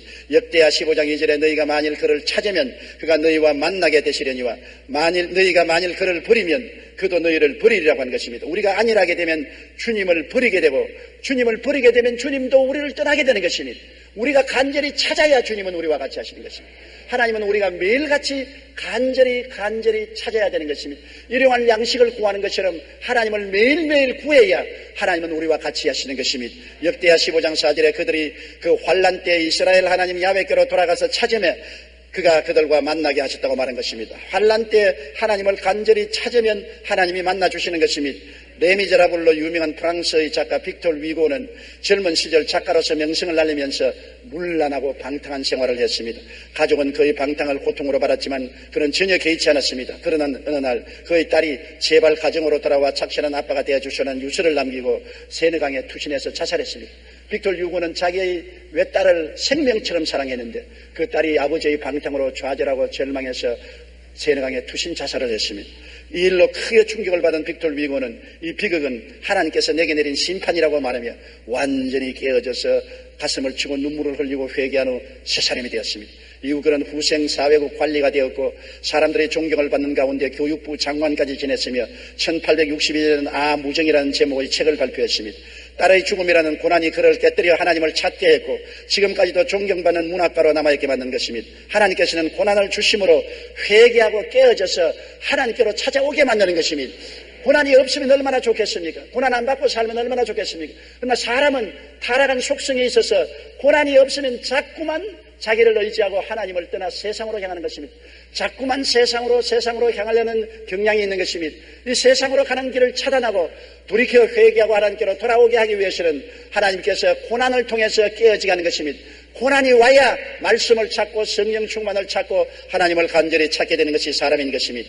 서양 기근에 참호 속에는 무신론자가 없다는 말이 있습니다. 사람이 전쟁할 때 적군의 총탄이 빗발처럼 날아오면 참호에 엎드렸을 때는 다 하나님을 찾는다는 것입니다. 마더 테레사는 고통은 성장의 법칙이요 우리의 인격은 이 세계의 폭풍우와 긴장 속에서 만들어지는 것이라고 말했습니다. 독일 기근에 의하면 고난은 기도의 선생이라고 말했습니다. 그 말 맞았어요. 고난이 기도의 선생입니다. 평소에 기도하라 해도 무슨 말합니까? 시간이 없어요. 몸이 피곤해요. 바빠요. 기도할 예가 없어요. 온갖 잔소리 다 합니다. 그러나 그에게 기도를 가르치는 것은 고난과 폭풍과 되다 보면 두말하지 않고 기도하는 것입니다. 앉아도 기도하고 서도 기도하고 새벽기도 나오고 철야기도 하고 금식기도 하고 기도원에 가고 고난이 기도의 선생이 되는 것입니다. 하나님께서는 우리가 깨어져서 하나님을 찾도록 하기 위해서 우리에게 고난을 허락하시는 것입니다. 성경에 보면 사도 바울 선생은 하나님이 사용한 위대한 종이었습니다. 역사 이래로 사도 바울만큼 하나님의 계시를 많이 받고 하나님이 능력 있게 사용한 분이 없습니다. 바울이 아니었으면 오늘날 우리 믿는 신앙의 기본 신학을 이룰 수가 없을 것입니다. 바울이 하나님께 계시받아 지금 로마서나 그 이후에 고린도전서, 갈라디아서, 에베소서, 빌립보서, 골로새서 주옥 같은 말씀인 것입니다. 하나님께 계시를 엄청나게 받기 위해서는 하나님께 엄청나게 갇혀 있어야 되고 기도 많이 하고 부르짖어야 되기 때문에 하나님은 바울 선생에게 고난을 많이 보냈었습니다. 바울같이 신령하고 전심전력으로 하나님께 헌신한 사람도 고난이 회오리바람처럼 닥쳐왔습니다. 시시각각으로 고난의 폭풍우 속을 지나갔었습니다. 그래서 그는 죽도록 주님께 매달릴 수밖에 없었고 매달리니까 신령한 세계 속에 들어갈 수 있게 된 것입니다. 바울 선생은 교만하지 않게 육체의 가시를 하나님이 주셨다고 말한 것입니다. 그는 육체의 가시 사탄의 사자를 주어서 그를 항상 치게 만들었다고 말한 것입니다. 헬라어에 보면 육체의 가시라는 것은 육체에 말뚝이 박혀 있다는 것입니다. 육체에 말뚝을 박아놓은 처럼 그런 어마어마한 고통을 하나님이 바울 선생에게 허락한 것입니다. 그에게는 육체적인 질병이나 안질이나 간질 등 이런 병이 있었다는 신학자들의 말이 있습니다만 무슨 병이든 간 이와 간 사탄의 사자가 와서 극심한 고통을 주었습니다. 그러므로 바울 선생은 안전하서나 고통 가운데 괴로움을 당했습니다. 말씀을 전가하면서도 고통 때문에 마음이 이그러졌습니다. 그렇게 고통을 당하면서 그는 하나님께 부르짖었습니다. 하나님, 이렇게 고통스러워야 내가 어떻게 살 수가 있습니까? 이렇게 고통을 당하고야 내가 어떻게 복음을 전할 수 있습니까? 안전하서나 이렇게 육체가 괴로웠어야 살 수가 없으니 날 좀 놓아주시옵소서. 한 번 기도해도 응답이 없습니다. 또 두 번째 시간을 내서 하나님을 찾아 간절히 기도를 했습니다. 목매어 울었습니다. 그래도 하나님이 응답하지 않습니다. 세 번째, 그는 이제는 필사적으로 하나님이 고통에서 나를 놓아주든지 그렇지 않으면 내 생명을 거두어 주십시오. 사는 것이 생지옥입니다. 너무 괴롭습니다. 그러자 주님께서 응답하였습니다. 네가 약할 때 내가 가다. 네가 계시를 받은 것이 많으므로 교만해질 수 있고 오만해질 수 있고 기도를 게을리해질 수 있고 잘못될 수가 있다. 네가 만일 잘못되면 하늘나라가 무너진다. 네가 항상 깨어서 기도하고 겸손하고 낮아져서 주님을 의지하기 위해서 내가 사탄의 사자 육체의 가시를 허락했다. 네가 사탄의 사자에게 어제마다 약할 때 나를 의지함으로 내가 너에게 강해질 수 있다. 내 은혜가 족하다. 언제나 네가 고통당할 때는 그 고통을 이길 만한 은혜를 줄 테니까 내 은혜를 의지해서 고통을 극복하고 살아라. 바울은 이 계시를 받았습니다. 그래서 고린도전서 15장 31절에 나는 날마다 죽노라고 말합니다. 날마다 죽는 고통을 당했습니다. 그럼에도 불구하고 바울 선생은 하나님의 은혜를 받아서 그 모든 정신적인 고통, 육체적인 고통을 극복하고 환경의 어려움과 괴로움을 극복할 수 있는 것은 무시무시하게 하나님의 도움을 기도하고 매달림으로 하나님의 은혜가 넘쳐난 것입니다. 조금도 등한할 수 없습니다. 조금이라도 기도를 게을리하면 사탄의 사자가 짓눌러서 견딜 수가 없습니다. 자나 깨나 하나님의 도움을 부르짖고 하나님의 도움에 의지했고 하나님은 그 기도를 통해서 은혜를 넘치게 주어서 일생을 주를 위해서 큰 일을 할 수가 있었던 것입니다. 미국의 루즈벨트 대통령은 원래 부장판사의 아들로 상류 가문에 태어나서 명문사립고등학교와 하버드 대학을 졸업한 냉철한 정치인이었습니다. 그러다가 39의 나이에 갑자기 소아마비 증세로 중증 장애인이 되면서 휠체어에 앉아 다른 사람의 도움을 의지해서만 살아가는 신세가 되었습니다. 그런데 놀랍게도 그는 장애인이 되면서부터 온화한 이미지의 사람으로 바뀌었습니다. 신체 장애인의 어려움을 통해 국민들의 아픔을 헤아릴 수 있는 지도자가 되었고 서민들의 애환을 이해하고 고통을 나누는 훌륭한 대통령으로 당선되었습니다. 그리고 스스로 질병과 싸우면서 습득한 도전정신과 대담성은 경제 대공황 앞에서 절망하고 좌절하는 국민들을 격려할 수 있게 해주었습니다. 그 결과 루즈벨트 대통령은 4번이나 대통령에 당선되었고 1930년대의 대공황을 타결했을 뿐 아니라 제2차 대전 동안 연합국을 리드함으로써 세계 평화에 앞장서는 업적을 남겼던 것입니다. 그의 기념관에 들어가면 휠체어에 앉아있는 루즈벨트 동상이 있고 거기에는 이런 글이 기록되어 있습니다. 질병은 그를 강인하게 만들었으며 남의 아픔을 이해하고 고통을 나누는 마음을 가지게 했을 뿐 아니라 인내심을 길러주었다. 육체의 연약이라는 가시를 통해서 루즈벨트는 상류층 귀족에서 가난하고 병들고 고통당하고 괴로움을 당하는 사람을 이해하게 되었고 그들을 끌어안을 수 있게 되었고 일개 정치인으로서 국민의 지도자로 거듭난 것입니다. 고난의 채찍을 통해 깨어져서 겸손하게 되고 위대한 지도자가 되었던 것입니다. 바울 선생도 그는 냉철한 분이었습니다. 그는 차디찬 분이었습니다. 스데반을 돌로서 쳐 죽일 때 지도자 역할을 했습니다. 생명을 빼앗는 것도 냉철하고 사람들을 잡아서 감옥에 가두고 죽이기도 한 것입니다. 그러한 그가 회개하고 너무나 육체적 고통을 당함으로 깨어지고 회개하고 낮아지고 하나님께 부르짖고 그래서 사랑의 종이 되었습니다. 바울 선생같이 사랑이 많고 인내력이 많고 위대하고 이해력과 동정심이 많은 주의 종이 어디 있었습니까? 그는 극심한 고통으로 말미암아 하나님께 매달리고 하나님의 은혜가 그를 붙들어줌으로 점점 그리스도의 형상으로 닮아갈 수 있었던 것입니다. 그는 고린도후서 12장 9절에 나에게 이르시되 내 은혜가 네게 족하도다. 이는 내 능력이 약한 데서 온전하여 짐이라 하신지라. 그러므로 도리어 크게 기뻐함으로 나의 여러 약한 것들에 대하여 자랑하리니 이는 그리스도의 능력이 내게 머물게 하리 함이라고 말한 것입니다. 그는 약한 것들을 자랑했습니다. 그 약한 것들은 무엇입니까? 고린도후서 12장 10절에 그러므로 내가 그리스도를 위하여 약한 것들과 능력과 궁핍과 박해와 공고를 기뻐하노니 이는 내가 약할 때에 강함이라고 말한 것입니다. 그는 육체적으로 너무나 약했습니다. 고린도후서 10장 10절에 보면 그들의 말이 그의 편지들은 무게가 있고 힘이 있으나 그가 몸으로 대할 때는 약하고 그 말도 시원치 않았다. 그는 몸이 굉장히 약해서 늘 얼굴을 찌그리고 있었고 말을 더듬고 시원치 않았습니다. 너무나 아프기 때문에 너무나 몸이 아파서 그것을 견디기 위해서 하나님께 끊임없이 부르짖고 기도해서 사람들 보기에 약하고 말도 시원치 않았다고 말한 것입니다. 그는 가는 곳마다 마귀가 역사해서 능욕을 당했습니다. 고린도후서 11장 23절에 그들이 그리스도 일꾼이냐 정신없는 말을 하거니와 나는 더욱 그러하도다. 내가 수고를 넘치도록 하고 옥에 갇히기도 더 많이 하고 뼈도 수없이 맞고 여러 번 죽을 뻔당했다. 말할 수 없는 능욕을 당했습니다. 그러면 그럴 때마다 주님을 의지할 수밖에 없었습니다. 그는 궁핍했습니다. 고린도후서 11장 27절에 또 수고하며 애쓰고 여러 번 자지 못하고 줄이며 목마르고 여러 번 굶고 춥고 헐벗었노라. 이런 모든 고통을 당하면서 하나님께 기도해서 이것을 극복하고 이겨나가기 위해서 엄청나게 그런 주님께 부르짖어 기도한 것입니다. 가는 곳마다 마귀가 핍박을 일으켰습니다. 고린도후서 11장 24절로 25절에 유대인들에게 40에 하나가만 매를 5번 맞았으며 3번 타쟁으로 맞고 1번 돌로 맞고 3번 파선하고 일주일을 깊은 바다에서 지냈다고 말한 것입니다. 그는 가는 곳마다 곤란했습니다. 고린도후서 11장 28절에 여러 번 여행하면서 강의 위험과 강도의 위험과 동족의 위험과 이방인의 위험과 시내의 위험과 광야의 위험과 바다의 위험과 거짓 정죄 중의 위험을 당하였다고 말한 것입니다. 이렇게 많은 어려움을 극복하기 위해서 엄청나게 기도해야만 되었습니다. 바울 선생의 기도는 우리가 상상할 수 없을 만한 기도였던 것입니다. 그는 기도 속에 살았고 끊임없이 기도의 줄을 붙잡았습니다. 기도의 줄을 놓치면 극복 못합니다. 연약을 극복하지 못합니다. 곤란을 극복하지 못합니다. 능력을 극복할 수 없습니다. 환경의 어려움을 극복할 수 없습니다. 언제나 기도의 줄을 잡고 있으므로 그를 통해 하나님의 능력과 은혜가 와서 넉넉히 이기게 만들어 주신 것입니다. 그렇기 때문에 바울 선생이 말하기를 환난이나 봉고나 적시나 위험이나 기근이냐 죽음이냐 칼이랴 이 모든 일에 우리를 사랑하신 이로 말미암아 우리가 넉넉히 이기나니라. 바울이 패배자의 생활을 안 살았습니다. 바울은 정말 가는 곳마다 하나님의 은혜로 영혼이 잘됨같이 범사에 잘되며 강건한 삶을 유지할 수 있었습니다.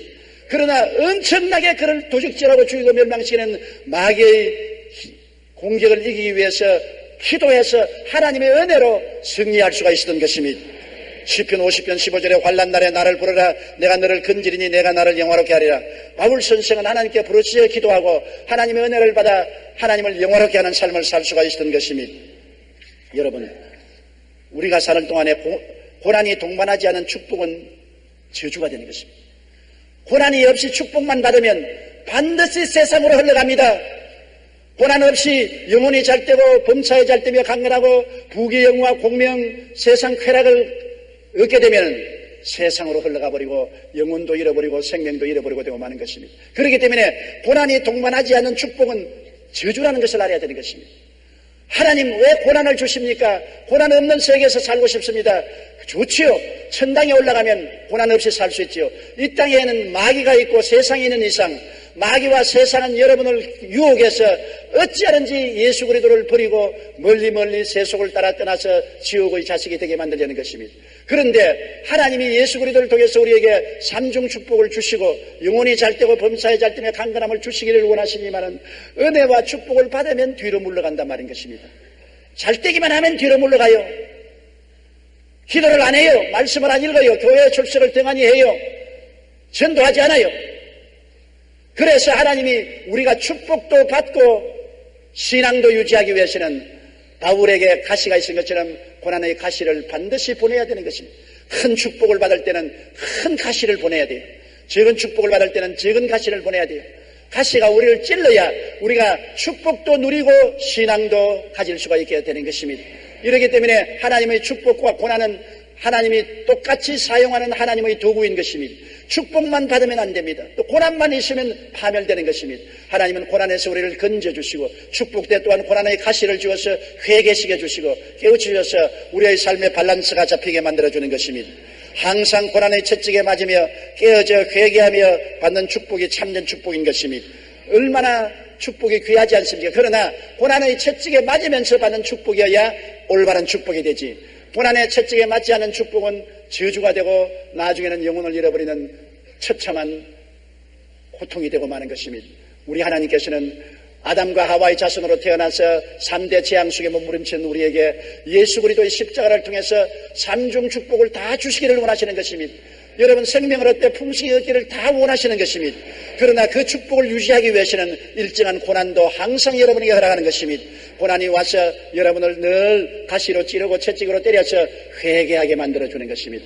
회개하고 깨어진 마음에 하나님의 축복은 유지되는 것이지, 회개하고 깨어진 마음이 없는 곳에 하나님의 축복은 사라져버리고 저주가 되어버리고 마는 것입니다. 이러므로 우리가 고난당할 때 하나님께 감사하고 기도하고 깨어지고 회개하고 주님께 더 가까이 나가며 축복받을 때 축복으로 말미암아 세상과 마귀에 끌려가지 않도록 무서운 마음으로 관심을 가지고 기도하고 하나님 찾는 일을 열심히 하게 되시기를 주님 이름으로 축원합니다.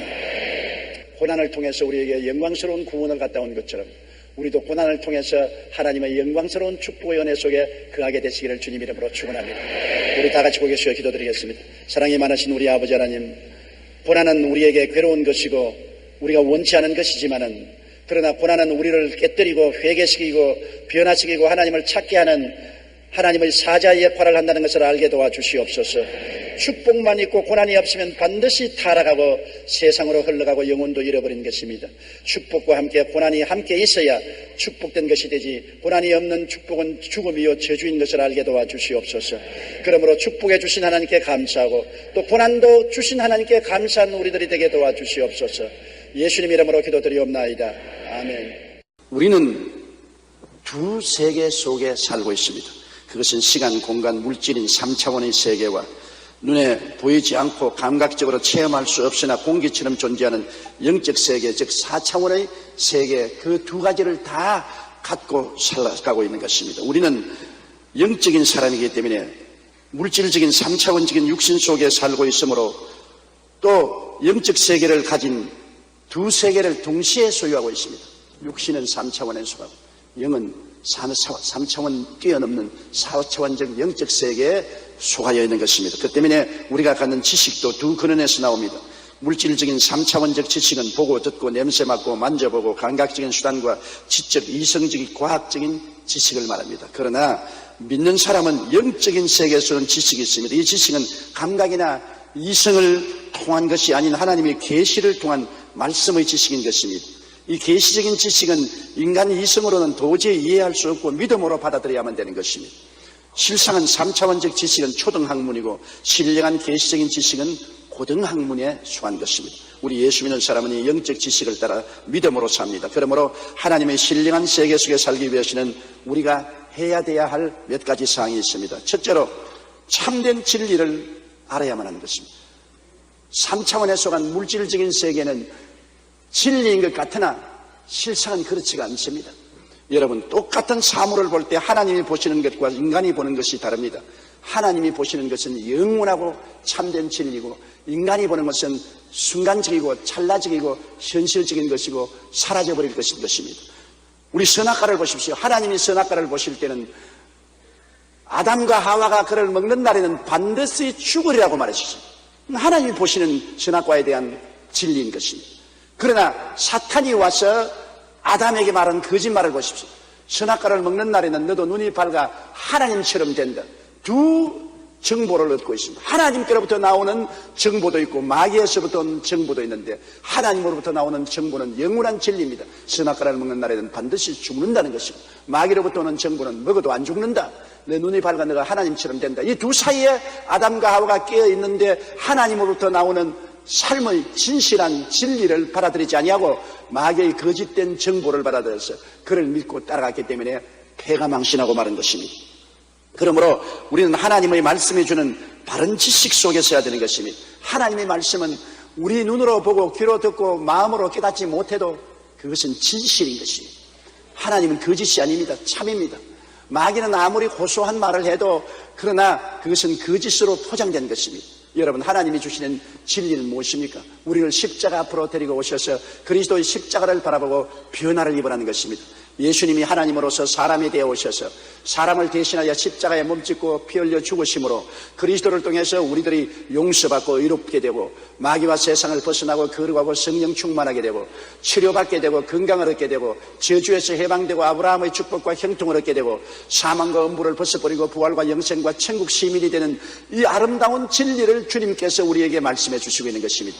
이것은 하나님께로부터 나오는 진리인 것입니다. 세상 사람이 십자가를 볼 때는 예수님이 사회의 위대한 지도자여 혁명을 시도하다가 실패하고 그는 처형을 당했다.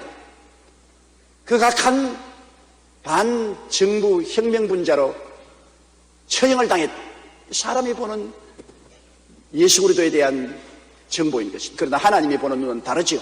이렇기 때문에 마귀의 말을 믿는 사람들은 예수님 그저 훌륭한 지도자요, 선생이요, 혁명가로서 그 뜻을 이루지 못하고 처형당했다 이렇게 보고 있습니다만, 하나님의 진리를 받아들이는 사람은 예수님은 나의 의요, 나의 거룩함이요, 나의 치료요, 나의 축복이요, 나의 영생 천국이요, 이 예수 그리스도의 진리를 받아들이면 멸망하지 않고 영생을 얻게 되는 것입니다. 요한복음 1장 12절로 13절에 영접하는 자 곧 그 이름을 믿는 자들에게는 하나님의 자녀가 되는 권세를 주셨으니 이는 혈통으로나 육정으로나 사람의 뜻으로 나지 아니하고 오직 하나님께로서 난 자들이냐.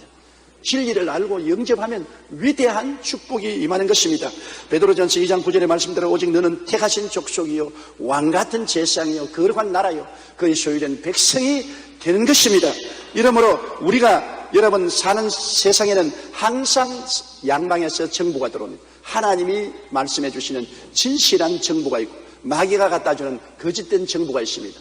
이스라엘이 블레셋의 공격을 받고 블레셋의 대장군인 골리앗이 나와서 산천을 쩡쩡 울리면서 너희에게 나를 대적할 사람이 있으면 나오라 고함칠 때 이스라엘 백성들이 혼비백산했습니다.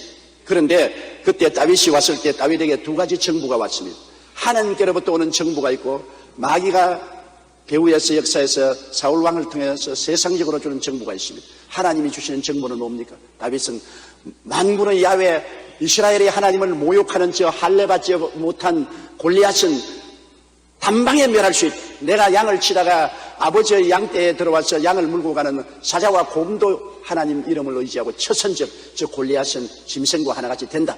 하나님이 주시는 진실인 것입니다. 그러나 사울은 말한 것은 뭡니까? 아니다.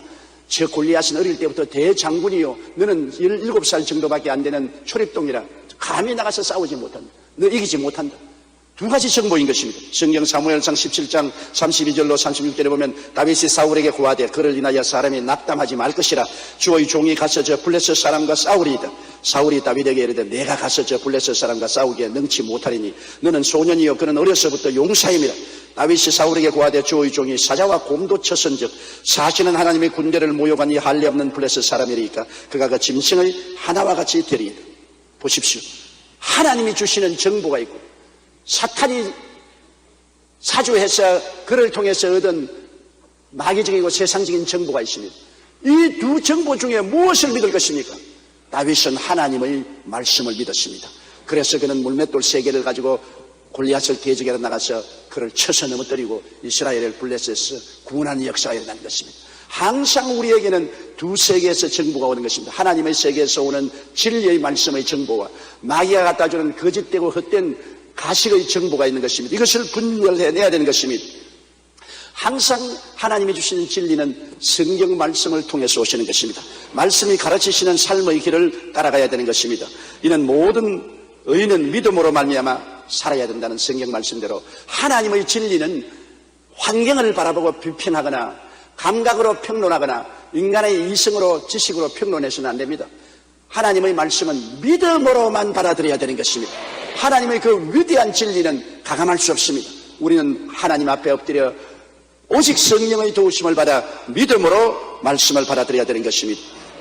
2003년 10월 11일 순복음 가족신문에 난 이재일 성도의 간증을 말씀해 드리겠습니다. 이재일 성도는 재작년인 2003년 9월 18일 정기 종합검사 결과를 받았는데 지방간 소견이 있다고 해서 종합병원에 가서 다시 정밀 검사를 받았습니다. 그런데 의사가 간에 이상이 없는데 신장에 2cm 되는 암이 될 수 있는 혹이 발견되었으니 검사를 해보자고 했습니다. 그러고 난 다음 의사 선생은 그 암을 떼어서 조사해보고 암성이라고 진단을 내렸습니다. 당시 39세였던 이재일 성도는 정신이 아득했습니다. 아내와 어린아이들을 두고 세상을 떠날 생각을 하니 너무 마음이 아프고 기가 찼습니다. 완전히 절망했습니다. 그때 갑자기 인터넷으로 가끔 듣던 조용기 목사 설교가 기억이 났습니다. 그래서 집에 돌아와 2002년 4월 28일 주일 설교였던 치료받는 것은 하나님의 뜻이다를 인터넷으로 틀고 또 틀고 듣고 또 들었습니다. 그리고 새벽 기도를 나가기 시작했습니다. 이재일 성도는 유학을 갔다 오고 기자로서 일을 하면서 세상의 논리로 길들여진 사람이었습니다. 그는 주님을 멀리 떠나고 믿지 않은 사람이었습니다. 그런데 그는 이 어려운 시련을 통해서 하나님을 찾아 나오고 기도를 하는 중에 자신도 모르게 회개가 터져나오고 인본주의적인 자세가 철저하게 깨어졌습니다. 하나님의 말씀은 이해가 아니라 순종과 믿음으로 받아들여야 한다는 사실을 깨달았습니다. 그리고 다시 기도하는데 온몸에 이상한 광선이 쬐이는 것을 느꼈습니다. 그 광선은 복부 부위를 쪼이며 내려왔습니다. 환상 중에 마귀들이 그 광선에 쫓겨가는 모습이 보였습니다. 그런 모습이 여러 번 반복된 후에 성도님이 눈을 들자 십자가에 못 박인 예수님이 계셨습니다. 예수님은 그를 향하여 손을 내시면서 아들아, 왜 이제 돌아왔느냐? 왜 나를 믿지 못했느냐? 나는 너를 기다렸느니라고 말씀하셨습니다. 이재일 성도는 눈물과 콧물이 범벅이 된 채 회개하고 기도를 했습니다. 그렇게 새벽 기도를 시작한 지 3일 후 성도님은 검사 결과를 보기 위해 병원에 갔습니다. 그런데 놀랍게도 의사 선생이 신장에 있던 혹이 온데간데 없어졌습니다. 그는 하나님께서 고쳐주셨다는 것을 깨닫고 감사했습니다. 이 체험을 통해 이재일 성도는 하나님의 말씀을 받아들이고 믿는 것은 인간적인 지식과 감각을 대적하는 것임을 알았다고 했었습니다.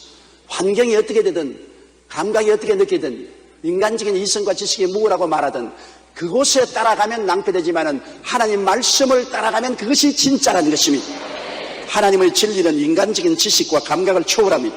그렇기 때문에 우리는 인본주의에 저항하고 하나님의 말씀을 믿기로 마음속에 깊이 결단을 내려야 되는 것입니다.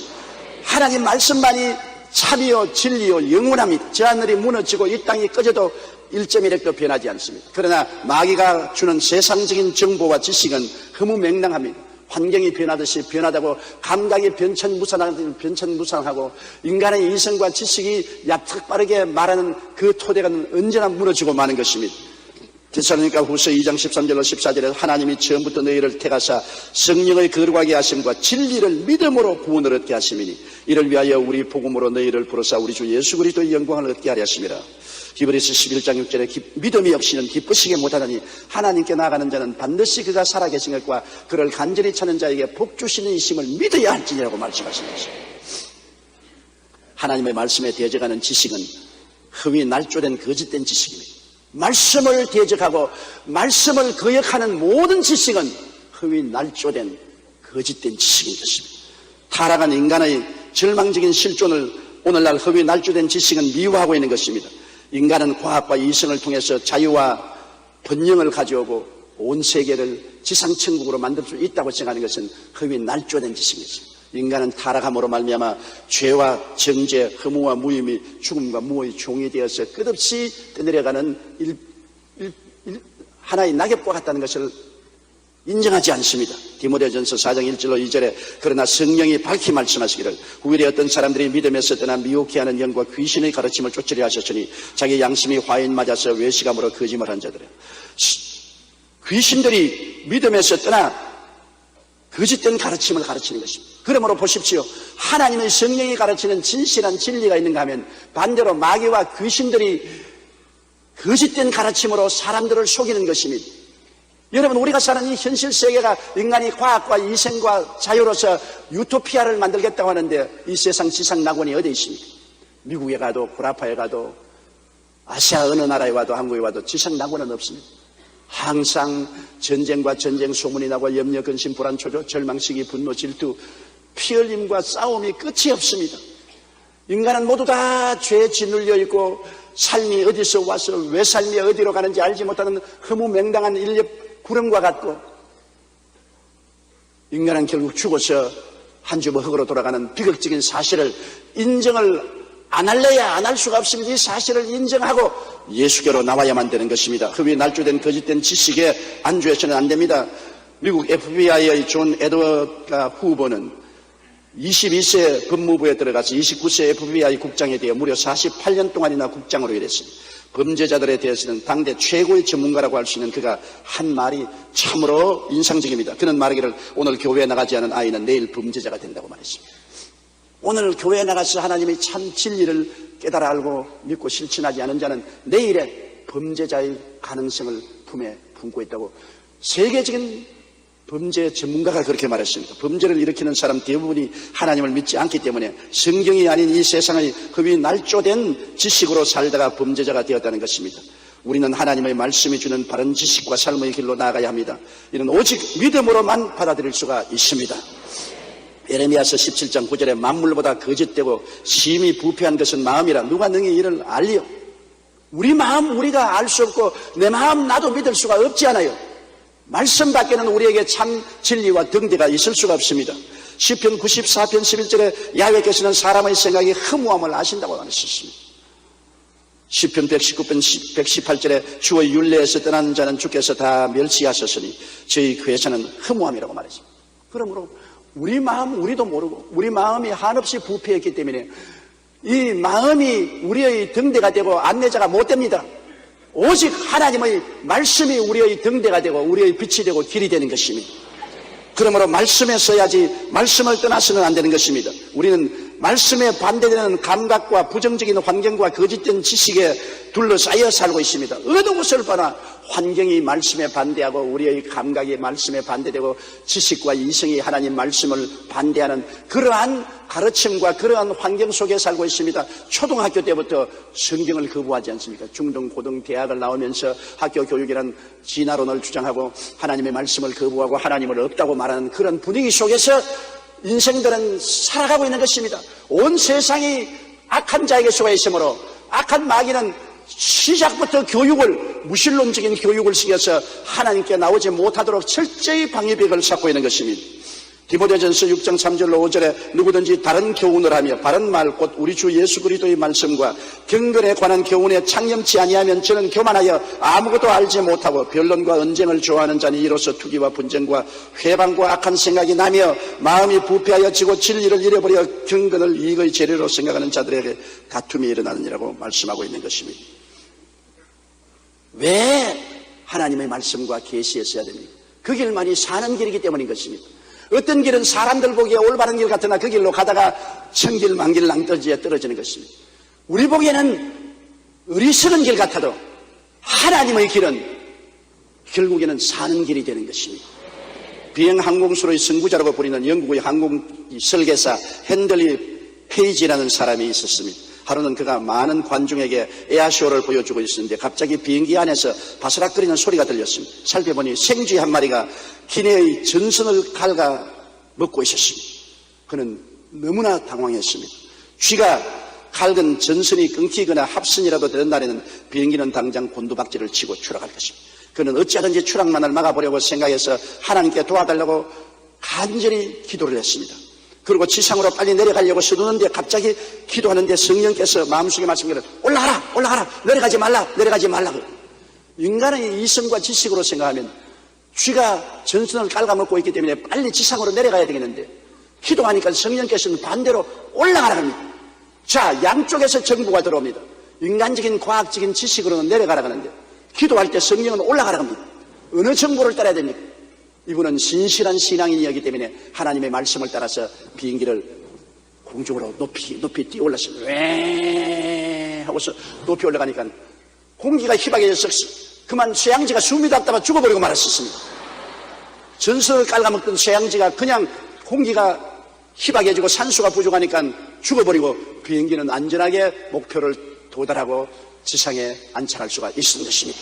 만일 이분이 그것도 모르고 공중에서 비행장으로 내려오려고 선회를 하다가 비행기가 엔진이 꺼지고 곤두박질하고 추락할 수밖에 없었을 것입니다. 이러므로 우리가 살아가는 동안에 우리 가운데 끊임없이 상방향의 정보가 옵니다.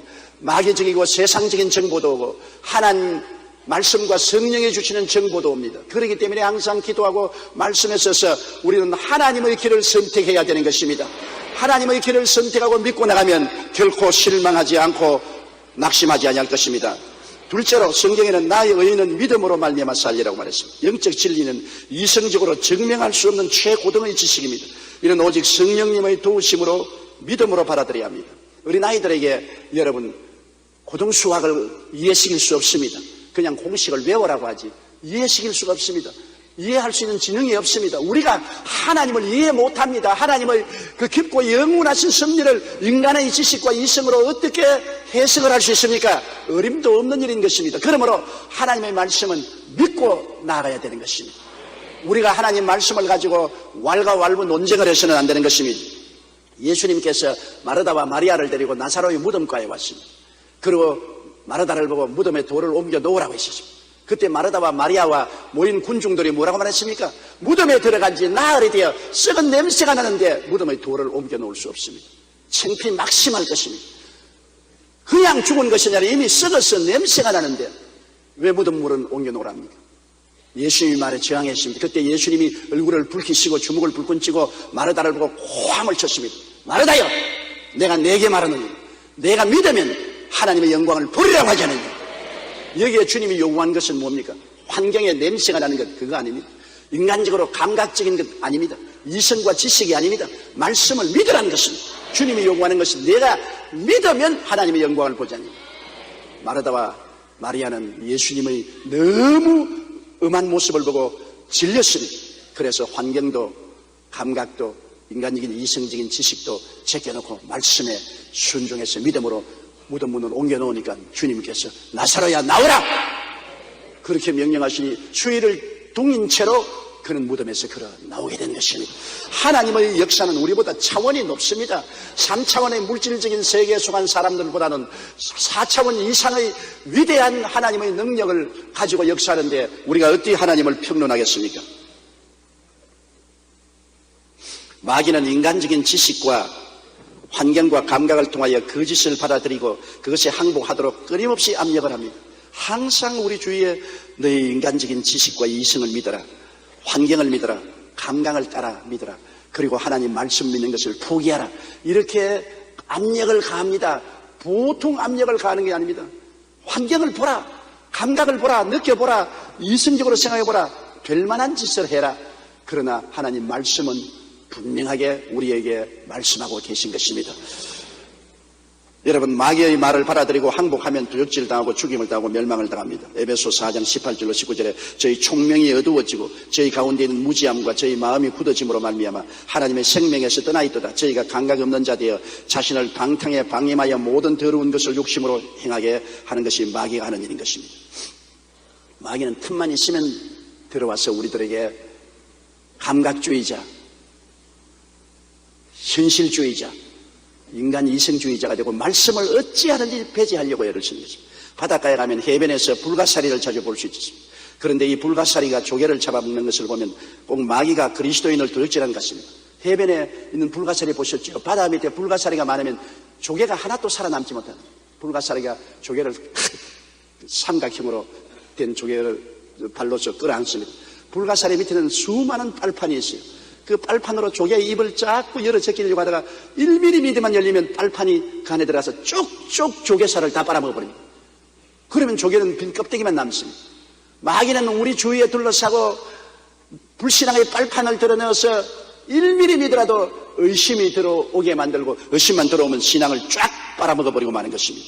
그렇기 때문에 우리는 끊임없이 우리 환경을 살펴보고 저항을 해야 됩니다. 성령의 도우심으로 마귀의 거짓된 지식을 저항하고 하나님의 말씀을 받아들이고 믿기로 결단해야 되는 것입니다.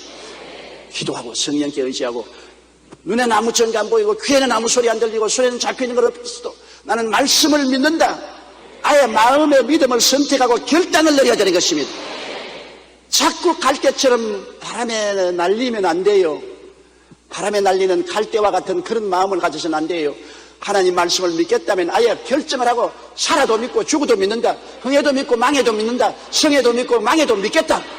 하나님을 따라가기로 결심하고 믿음의 구석에 서면 믿음이 굳어져서 마귀가 아예 틈타지 못합니다. 그러나 갈대와 같이 흔들흔들하면 마귀가 결코 우리 마음을 열고 들어와서 우리의 신앙을 멸해버리고 마는 것입니다.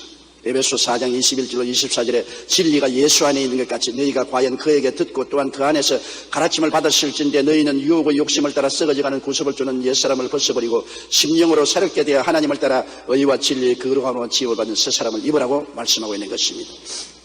셋째로 우리는 그러므로 우리의 매일매일 생활에 흔들리지 말고 확신한 데 거하고 살아야 됩니다. 아주 흔들리지 않은 신념을 가지고 살아야 됩니다. 마치 해가 반드시 동쪽에서 뜨고 서쪽으로 진다는 확신입니다. 이것을 의심하는 사람 없습니다. 이처럼 우리는 그리스도 안에서 진리를 확신하고 살아야만 되는 것입니다. 조금이라도 의심하면 안 됩니다. 여러분, 이스라엘을 인도한 모세를 보십시오. 그는 보이지 않는 하나님을 보는 것 같이 믿고 참았다고 말한 것입니다. 안 보이는 하나님을 보이는 것처럼 마음에 믿고서 참았다고 말했습니다. 히브리서 11장 27절에 믿음으로 애굽을 떠나 임금의 노함을 무서워 아니하고 곧 보이지 않는 자를 보는 것 같이 하여 참았으며, 모세가 이스라엘 백성을 거느리고 홍해에 왔을 때 애굽의 바로왕이 전군을 동원해서 노도와 같이 그들을 쳐들어왔을 때 하나님은 안 보였습니다. 바로는 보이고 애굽의 군마는 보이고 그들의 병거는 보였습니다만 하나님은 눈에 안 보였습니다. 하나님은 3차원적인 물질적인 존재가 아닙니다. 3차원적인 물질적인 세계를 뛰어넘은 영적인 존재이므로 같이 계셔도 안 보이잖아요. 그러나 모세는 안 보이는 하나님을 보는 것 같이 믿고 이스라엘 백성에게 말했습니다. 모세가 백성에게 이르되 너희는 두려워 말고 가만히 서서 야훼께서 오늘날 너희를 위하여 행하시는 구원을 보라. 너희가 오늘 본 애굽 사람을 또다시는 영원히 보지 못하리라. 야훼께서 너희를 위하여 싸우시리니 너희는 가만히 있을지어다. 백성들은 혼비백산했습니다. 아비규환의 절망에 취했습니다. 눈에 바로가 보이고 군마가 보이고 애굽의 모든 병거들이 요란한 소리를 내고 쳐들어오는데 하나님은 안 보이잖아요. 그런데도 안 보이는 하나님을 보는 것 같이 믿은 모세는 가만히 있어 야훼께서 너희를 위해서 싸우는 것을 보라. 오늘 너희가 본 이 애굽 사람을 영원히 보지 못하리라. 믿음의 담대한 선언을 한 것입니다. 모세는 단호하게 믿었습니다. 모세는 흔들리지 않았었습니다. 없는 하나님을 있는 것 같이 믿고 하나님이 보호해주고 싸워주고 이겨줄 것을 믿었습니다. 그 결과 하나님께서는 모세의 내 믿은 대로 될지어다. 하나님이 모세를 통해서 홍해수를 갈라놓고 육지같이 건너게 하고 그 뒤를 따라온 애굽 군대를 모두 다 수장해버리고 말하신 것입니다. 마태복음 21장 22절에 너희가 기도할 때 무엇이든지 믿고 구하는 것은 다 받으리라. 믿고 기도하면 받는 것입니다. 고린도후서 5장 7절에 이는 우리가 믿음으로 행하고 보는 것으로 하지 아니함이라고 말했던 것입니다. 그러므로 마귀의 거짓에 확고하게 대결해야 됩니다. 조금이라도 의심의 틈을 주면 안 됩니다. 우리 한국말에 바늘 구멍으로 황소바람이 불어온다는 말이 있습니다. 강원도 지구에 추운 겨울에 얼기설기 얽은 창문을 백지를 붙여서 만들어 놓은 그런 집입니다. 그런데 조그마한 바늘 구멍만 있어도 바람의 속도는 큰데 부는 것보다 조그만 속도에 들어오면 더 속도가 빠릅니다. 그냥 바늘 구멍에 황소바람이 들어와서 밤새도록 방 안에서 벌벌 떨게 되는 것입니다. 우리 조그마한 마음에 의심이 생기면 황소바람의 마귀의 불신앙이 불러 들어오는 것입니다. 아이의 마음에 불신앙이 오면 나사렛 예수 이름으로 명하노니 물러갈지어다. 마귀를 대적하라 그러면 저희가 너희를 피하려고 말하는 것입니다. 대적해야 돼요. 우리는 그대로 용납하면 안 돼요. 바늘 구멍이 생기면 떼어 붙여야 돼요. 당장 그걸 그대로 내버려 놓으면 안 돼요. 히브리서 2장 3절로 4절에 우리가 이같이 큰 구원을 등한히 여기면 어찌 피하리요. 이 구원은 처음에 주로 말씀하신 바요 들은 자들이 우리에게 확정한 바니 하나님도 표적들과 기사들과 여러 가지 능력과 및 자기 뜻을 따라 성령을 나눠주신 것으로 저희와 함께 증거하였다고 했습니다. 우리가 확실히 믿고 마귀를 대적해서 의심이 들어오지 말게 해야 되는 것입니다. 고린도후서 10장 5절에 모든 이론을 파하고 하나님 아는 것을 대적하여 높아진 것을 다 파하고 모든 생각을 사로잡아 예수에게 복종하게 만들어야 되는 것입니다. 그리스도께서 우리를 자유케 하려고 자유를 주었은즉 우리는 믿음의 구석에 서서 다시는 종의 멍에를 매지 말아야 되는 것입니다.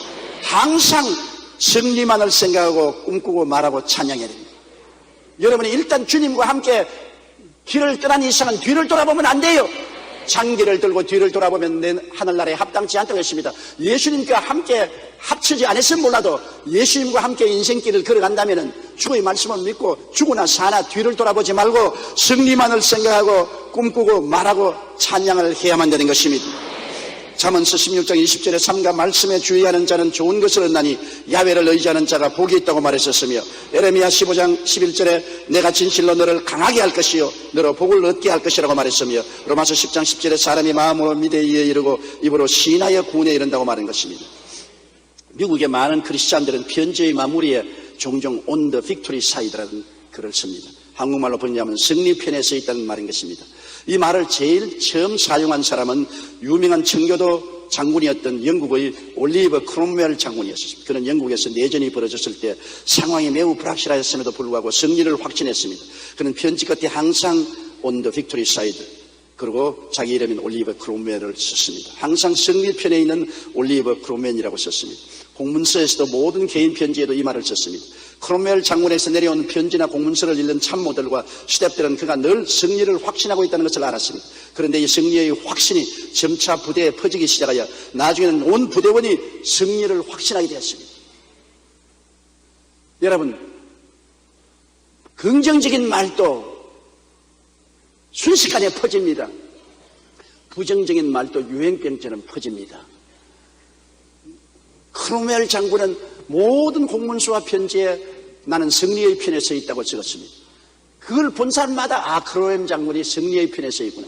우리도 승리의 편에 서 있고, 승리한다는 기운이 온 군대와 온 국민들에게 꽉 들어차서 크롬웰 장군은 결국 전쟁을 승리로 이끌고 영국을 신교 국가로 만들 수 있었던 것입니다. 여러분, 우리가 늘 마음속에 항상 승리를 꿈꾸고 승리를 생각하고 승리를 말하고 승리를 참여하고 살아야지, 나는 못한다, 안 된다, 할 수 없다, 패배할 것이다, 망할 것이다, 부정적인 생각으로 오락가락하면 이 사람은 결국에는 패하고 망하고 마는 것입니다. 내 입의 말로 내가 묶였으며 내 입의 말로 내가 사로잡힌 바 되었는데 입에 말이 씨가 되므로 말을 올바르게 고백하는 여러분 되시기를 주의 이름으로 축원합니다. 예레미야 17장 8절에 그는 물가에 심은 나무가 그 뿌리를 강변에 뻗치고 더위가 올지라도 두려워 아니하며 그 잎이 청청하며 가무는 해에도 걱정이 없고 결실이 그치지 아니함 같으리라. 승리의 편에 서 있는 믿음을 고백하는 사람은 이렇게 될 것이라고 말한 것입니다. 너희가 내 안에 거하고 내 말이 너희 안에 거하면 무엇이든지 원하는 대로 구하라 이루리라고 말씀하신 것입니다. 우리는 신령한 사람들입니다.